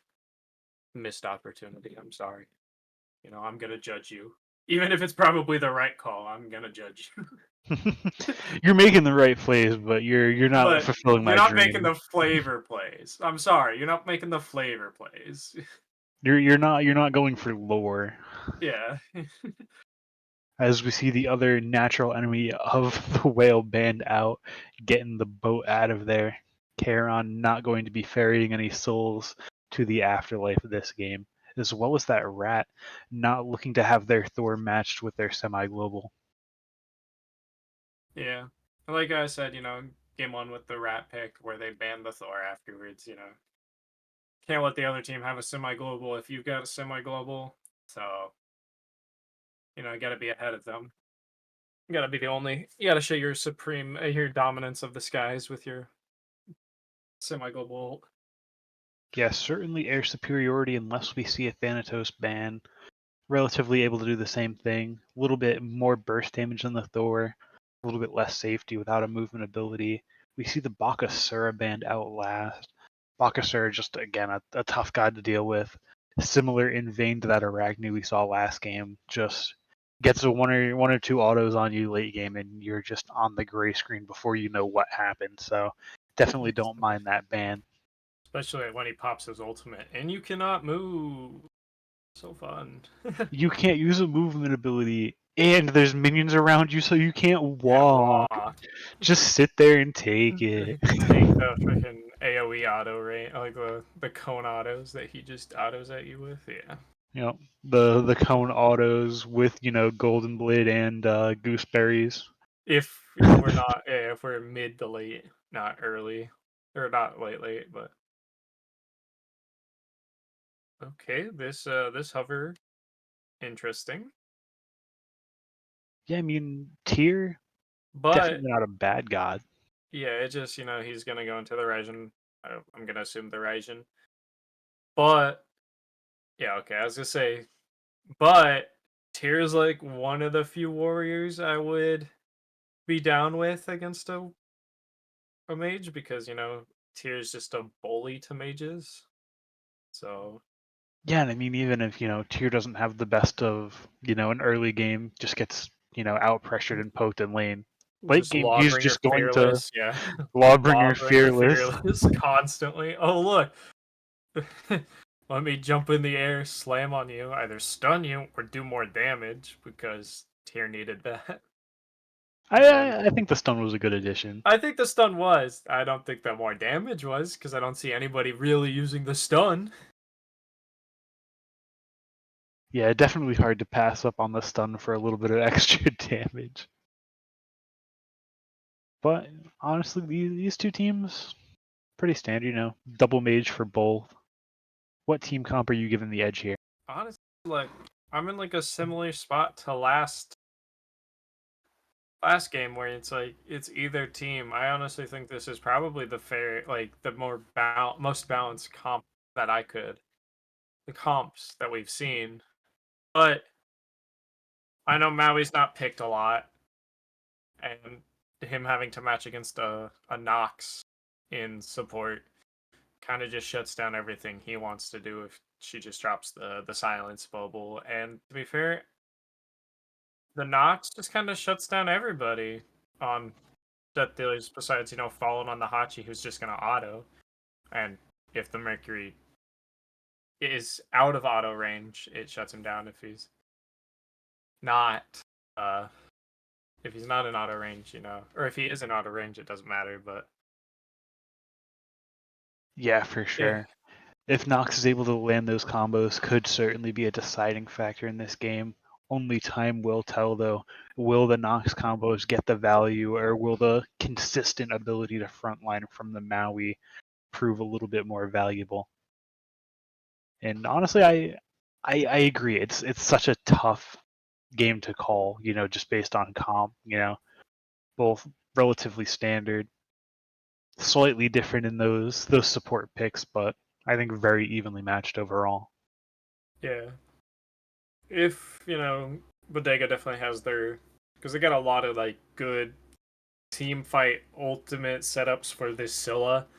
You know, Kraken knocks him up, the Scylla can ult and just free ult. Donza if he just doesn't ride his rocket and it just stuns somebody, that's a setup. Hmm. Nox combo, they're done. Thor Even dunk just into the taunt wall. from the pot on the Donza, Yeah, just you're can't move. you're really kind of putting a similar amount of pressure on Tinglish that you did last game with this Scylla in this game, but you definitely have a lot more setup and just you know you don't have to worry about Tinglish securing the fire giant if Bomba is nearby and can Kraken it in time, or you got Licka on his Donza that he liked game one, and then you got Kroger on a global, and there's no real global ultimate to match out of the jungle. I mean, you can I say mean, kind Mercury of, is, sort but of. assuming he hits on, yeah, I was gonna say Mercury kind of is, assuming he can straight see you and get his ultimate to go the entire distance, but Yeah, you know, while they're hard sometimes, definitely. Interesting to note, we see two people refusing to chef it up. Bomba yet again not picking up a recipe, and Fallen joining the table, not picking up those gooseberries to start off. Holland must be tired of the kitchen. It probably got too hot for him. That's fair. He Maybe cooked the for two smoke detector games. started to go off, Yeah, he had to cooked for two evacuate. games. He had to just take a break. Good pot comes Oh, out. Follow up with the Nox. Those autos do quite a bit of damage as this Donza gets some good early poke. yeah. Yeah. So far, Wolfie is looking to make a statement with the Nox. Hit the first combo at least. So, you know, Bodega's got to hope that Wolfie can hit the ones that matter. And in fights. Good CC combo comes out from the duo. However, Shell is forced after an amazing dash from Fallen, connecting both parts with both members, getting the double stun. Lethality on a sliver of health, able to get away from Bomba, but certainly not feeling good this early into the game, being forced, down quite a bit in the potion department. However, we see Papoose looking for a little bit of something. Krogerman looking for it on the other side of the map. Great cripple comes out from the Maui, forcing him not to be able to hammer in. Poseidon dodges the dash from the Mercury, going to get himself to safety as well, as we see two less than successful ganks come out. Bomba able to also secure the cooldown buff for himself. Says, so what if you're a Mercury Lethe? I have a tidal wave. I don't care. Yeah. The shield buff also got secured by, well, it got taken by Lika and Bodega over there. So even with the attempts of Miso, trying to steal it.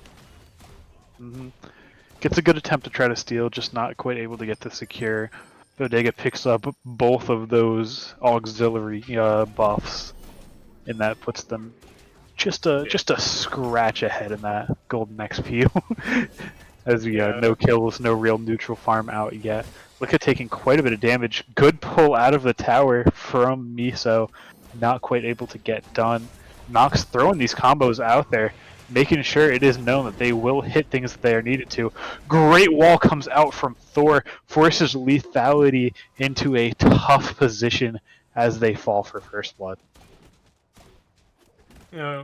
Bodega definitely, with those two mid, side objectives, neutral side, for the laning, for the side lanes, definitely looking back to say, oh, well, we got kind of out-farmed in the early game in Game 2, but we got in the game by farming Game 1, so let's go back to that. Great secure comes out from Wolfie, able to go ahead and secure the purple buff for their own team. Looking not going to miss any farm, able to get back to lane in time. Not feeling too bad about being forced out early.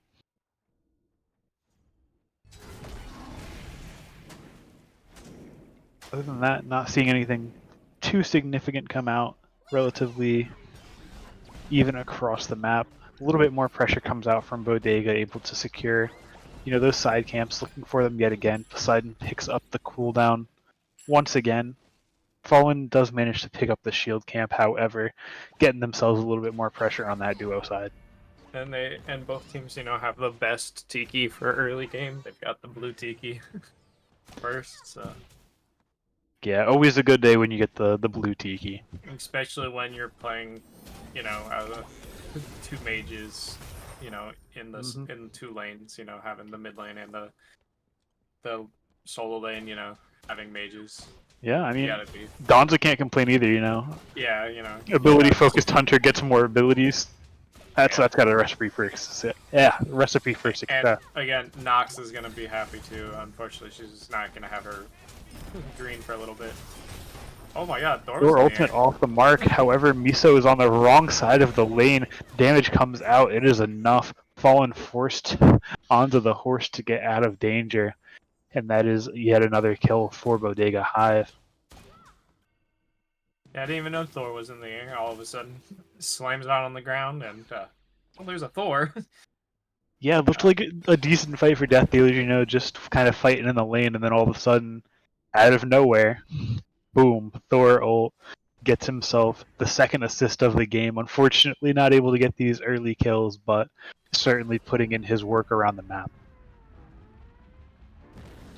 Yeah.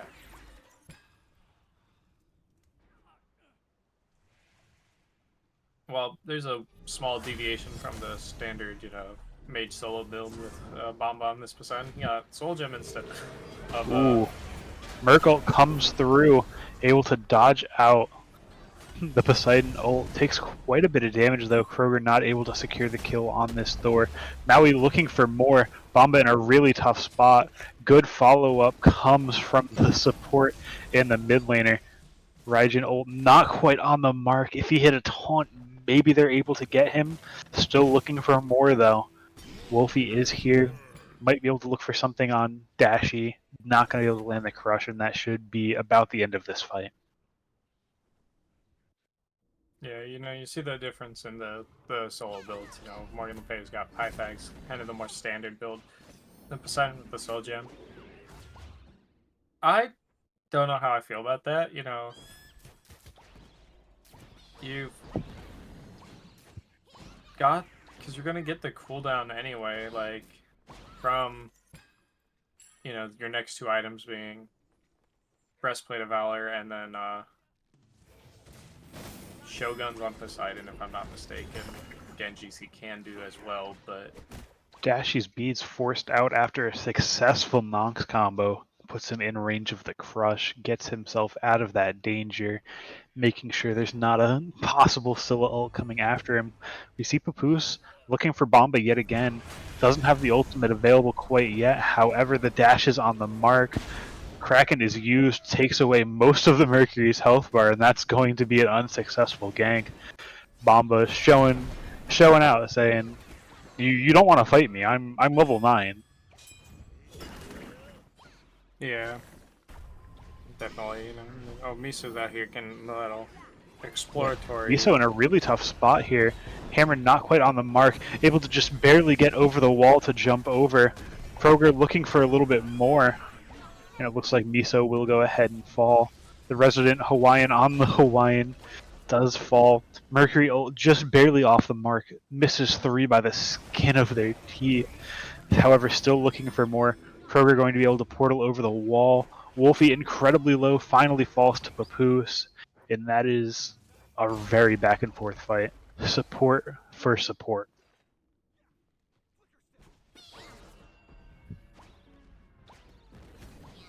You're happy on the side of Bodega that, sure, you could have lost nobody, but you lost a support for a support. You didn't lose your mid or your jungle. So, Yeah, definitely not more feeling EV too bad. joy. Also, do see Papoose starting to get a little bit of a lead coming out here. Dodges the Kraken. Bomba using the move speed from the Trident, hitting a great tidal wave, and Papoose is actually the one in danger now. Not quite going to fall. Miso looking to give him a little bit of support. Beads forced off of a great grab from Miso. However, Bomba has the beads, gets himself out of there, and he's going to be just fine. Yeah. Bomba's definitely, showing the use out of that soul gem at least, He just has to hit 3 abilities and can spam them significantly faster because he's got that cooldown buff and they've got the cooldown on his blue and then the cooldown from his soul gem. So right now he's just getting the most out of it with constantly spamming 3 abilities, hitting that 4th one, crocking soul gem, healing him up a little bit more. Yeah. Bomba again looking like he might be in a little bit of danger. 3 members looking around there. However, Bodega might just be finding Papoose. Beads are forced. Great wall comes out. Catches him just on the corner. Not quite able to get the damage they want. He's able to get away from the I'm a Monster. That costs him his beads, but not his life. Yeah, it's definitely, worth it for him. You always got that, you can get out. Sure, you beats, but hey, that's what your relics are for, to get out of death. At least when you're a jungle in the mid and an ADC. Get out of the... Live as long as you can with them when you know that they will actually make a difference. Yeah, definitely. As long as you're getting out with it, you can't be too mad. Does go ahead and survive there. Going to be getting his Rage online pretty soon, so definitely going to need to get that item finished and then look for some kills to get it stacked pretty quickly. Yeah, for sure, My experience with Mercury's in comp, though, once they get Rage, they're cursed and will never actually get a kill. And will never Sometimes fully it stack Rage, and it's just like, takes well, forever. you played Mercury to try to get stacks, and you got no stacks on Rage. Unfortunate. Ooh, a little bit of a tough spot. Takes quite a bit of poke from Bomba. 2 abilities is all it takes for half of his health bar. Thor Great wall wall. blocks off the ultimate. Kraken comes out not quite centered, so not going to do full damage. Kroger looking to use the ult, making sure Papoose can't get out. Great dunk lands down, grabs himself a kill on the enemy jungler, grabs themselves an invade on that blue, and that is a great pick from Bodega. There's a great wall, great communication, I would assume, from Bomba and Kroger, that Kroger could perfectly place the wall to cut the Mercury off. Yeah. Force the Mercury to just slam into a Thor wall, which... A little bit of aggression coming out in this mid lane. Tinglish taking quite a bit of damage. Wolfie also hurt. Beads a little bit too late. Wolfie incredibly low. One more ability coming out from Dashiway will do it. The drums beat. And that is the end of Wolfie on that Nox. Falls down. Again, has the mage health bar, has the mage base defenses, not quite as tanky as you might want to be this early into the game as Death Dealers look to grab their first Stygian Beacon. Ooh, Krogerman in a little bit of a tough spot here. Ooh, Hammer is caught by the dash, not able to get out, and this could be a very good chance for them to grab this Gold Fury. Unfortunately, the Mercury Curse isn't appearing this game as Papoose grabs that rage and almost immediately gets that kill. The curse can still... It still has time. Who said he doesn't fully stack it at the end? The curse is... I've seen a lot of Mercuries that will get the 1 or 2 stacks and then just kind of... Fizzle. Oh my god. Amazing fight comes out. Hachi ult is used. Vika goes for the ult, but it is not needed. Wolfie says, I need a kill. Goes ahead and picks up the ADC, and this is not looking too great for Death Dealers in this early game. I hear living in their speed buff, draw 2 ults for his 1. That definitely 2 worth ults for a kill, certainly not mad. I mean, he's level 15. He's the highest level in the lobby. Yeah. He's just grabbing all of the farm. And his lane opponent didn't get the kill. It was the mid, who is the same level as his mid, so 100% worth, That lane opponent isn't getting farther ahead. Yeah. Tinglish Might see this mid isn't fall. either. Yeah. Tinglish knocks, not Tinglish, Dashi knocks down that mid tier 1, opening up a lot of the map for them. Definitely going to open up a lot more opportunities, get a little bit more aggressive in the jungle, maybe give Papoose a couple more angles to be able to ult from. Definitely like seeing that mid tower fall early. Yeah, definitely. It's always fun when you're the mid lane, the enemy, or the mid laner that takes down your enemy's 1 first.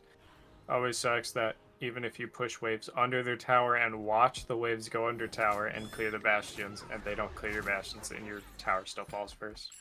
That's frustrating. Totally not salty that it happens to me all the time. Me personally, I just wouldn't want that to happen. I don't know. I try not to. I push waves to their tower and watch them go in. And I clear their bastions. And I still have my tower die first a lot of the time.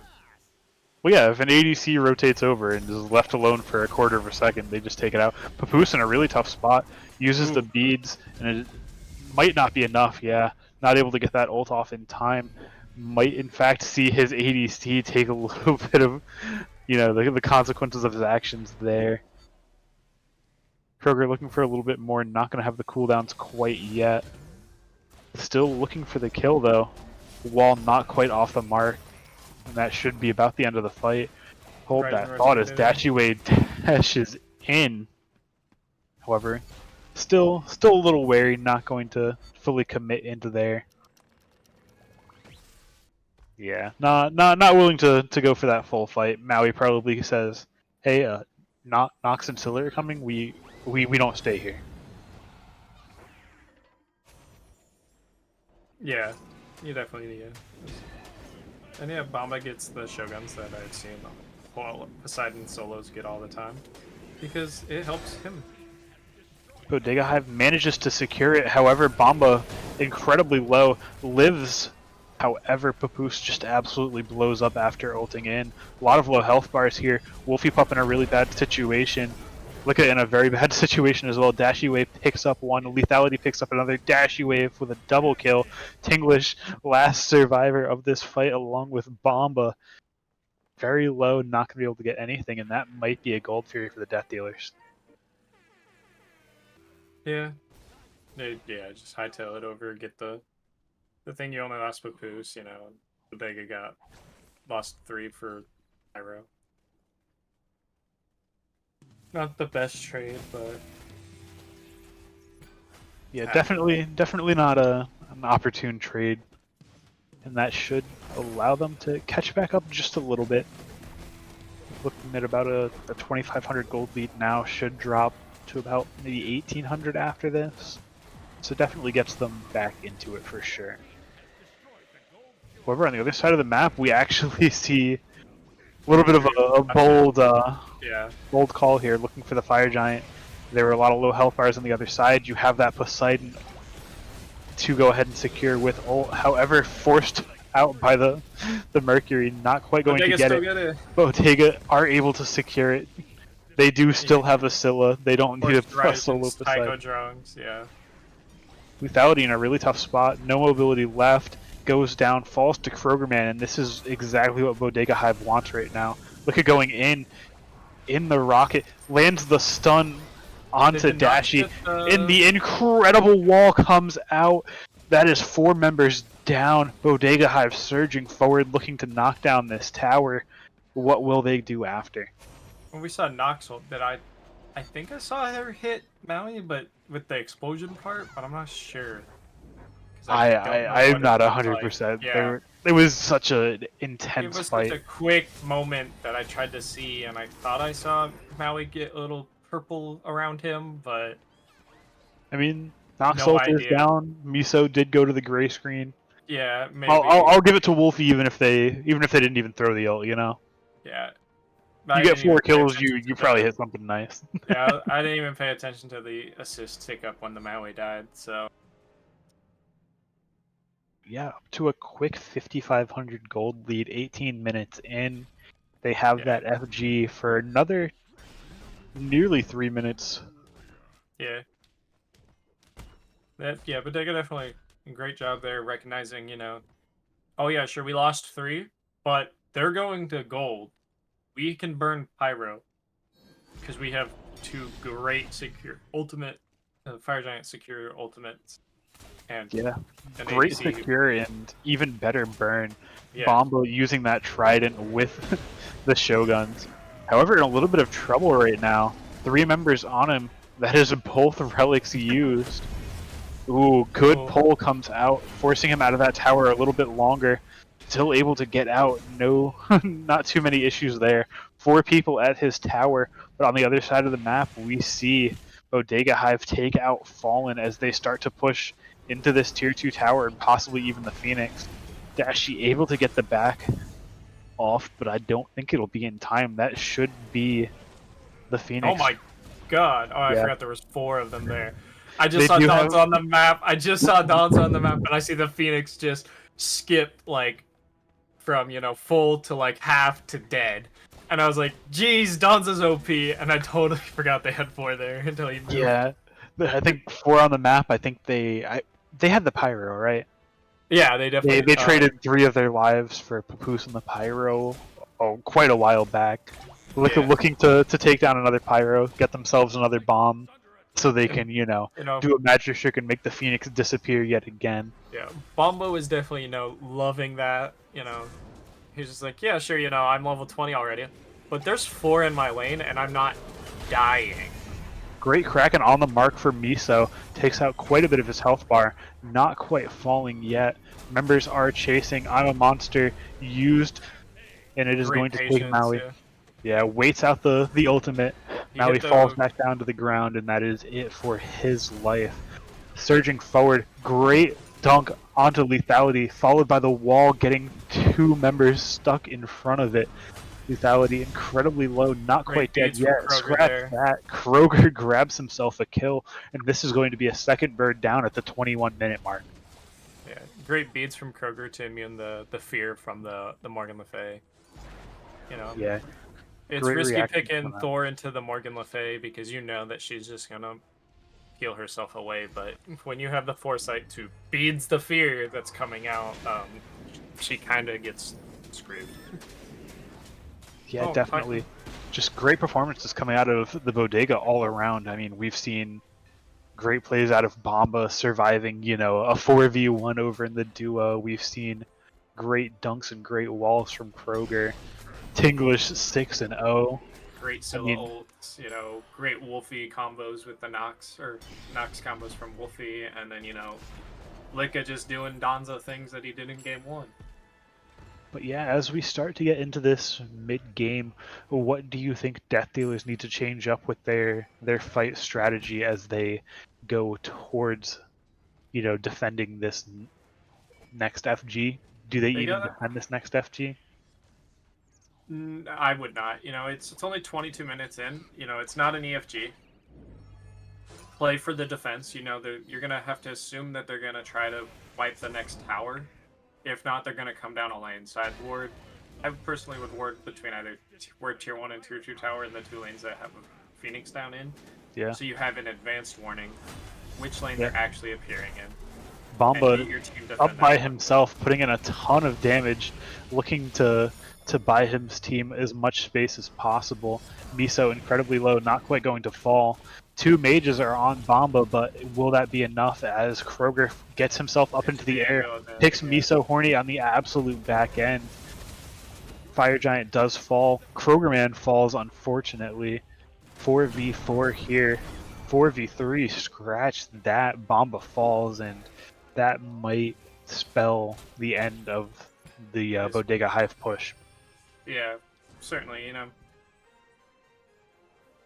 If Kroger was able to get out, or even Bomba as well, and not have to die there for the Maui, I think it would have been worth. You have one of the biggest disruption ultimates for a siege out of the way with Maui dead. But now you really can't siege because you don't have your dive, or your level 20 Poseidon, who decided to get a Staff of Mirrodin in his last item. I love Staff of Mirrodin. Oh, I love it too. It's pen, it's power, yeah. it's cooldown. What doesn't it do for you? And especially on Poseidon, you're dropping your ultimate. So hey, look, that whirlpool that you placed at the feet of people with your Kraken, they start taking more damage. You're the tidal wave after. Oh, that does 1,000 too. The tidal wave one shots, the autos, the 2 enhanced autos, because that's an ability. Destroys, and especially since he's tank Poseidon, he's gonna get a little closer, and he's gonna make sure you get hit by all 3 little splash waves of the 2. But talking about builds, not only did Bomba go away from the standard build we see in solo from the mages by going Soul Gem instead of Pythags. Lethality got Oni Hunters instead of Genjis. Yeah, I mean, Oni Hunter is certainly a good item. I do value those mitigations, but not having that cooldown certainly doesn't feel good. I mean, they probably do still have that blue mass to get themselves to 40, so not too big of an issue there. Fire waves are marching forward. Bomba takes the first kill and the second of this fight. Kroger in the back line looking for a kill on Papoose, not quite able to get it. That is 3 for Bomba as we push into this Titan room. However, there is no Titan here. Kroger picks up the 4th kill, taking away the Quadra and Penta options for Bomba. And I was gonna say, yeah, this made sense. They definitely pushed in, given that they was thinking that they were a little safe from a siege because their Titan's out, not home. Their Titan went fishing. But yeah, 25 minutes. Bodega said, yeah, we don't care. Your Titan went out fishing and he's not home. We're gonna burn the house down so he comes back to a charred mess that does no help for him to. He's not getting much protection there. He's gonna come home and freak out, saying, "Shoot, I gotta rebuild. It was gonna take me some time." Yeah, unfortunately not able to end after, getting 4 picks, but that is the nature of the game. Tinglish did go ahead and send those Titans, so at the end of the day, you can blame him for it. Yeah. But yeah, definitely feeling good if you are a Bodega Hive enjoyer. Keeping the gas pedal on, looking at about a 15,000 gold lead at this 26-minute mark. And they're just still pushing. Bomba, finally switches it up, gets on the mage, and is having a great performance, even if the stats don't necessarily say it. Oh my god. Yeah. That she gets Absolutely deleted because caught on the edge of the that's whirlpool. a side in there. He That's got caught on the edge of the whirlpool. He couldn't dash out. yeah. He got destroyed. That was unfortunate. Is that That sacrificial shroud? I think it is. that is sack shroud, yes. Yeah. So again, That's not the blood soak shroud that you're used to seeing that heals you a little bit. No, that is I do Yeah. way more damage. Yeah, I was gonna say I actually think that one's good because you already got lifesteal from that, and then in the standard build you got Pythags and then Typhons, and then you're getting the red camp, or well you're getting blue but red mask on the blue. Yeah. So you got your sustain. Might as well just do a little bit extra damage. Sure it costs you a little bit of health, but you're doing what I think it said 15% more damage It is 15, yeah. for 3% of your max health that you're Mhm. going to probably full heal back when you delete a Raijin. Yeah, I mean you probably heal that off of, a single trident auto. You hit all Yeah. three parts of the, the trident auto and you're back to full HP, no problem.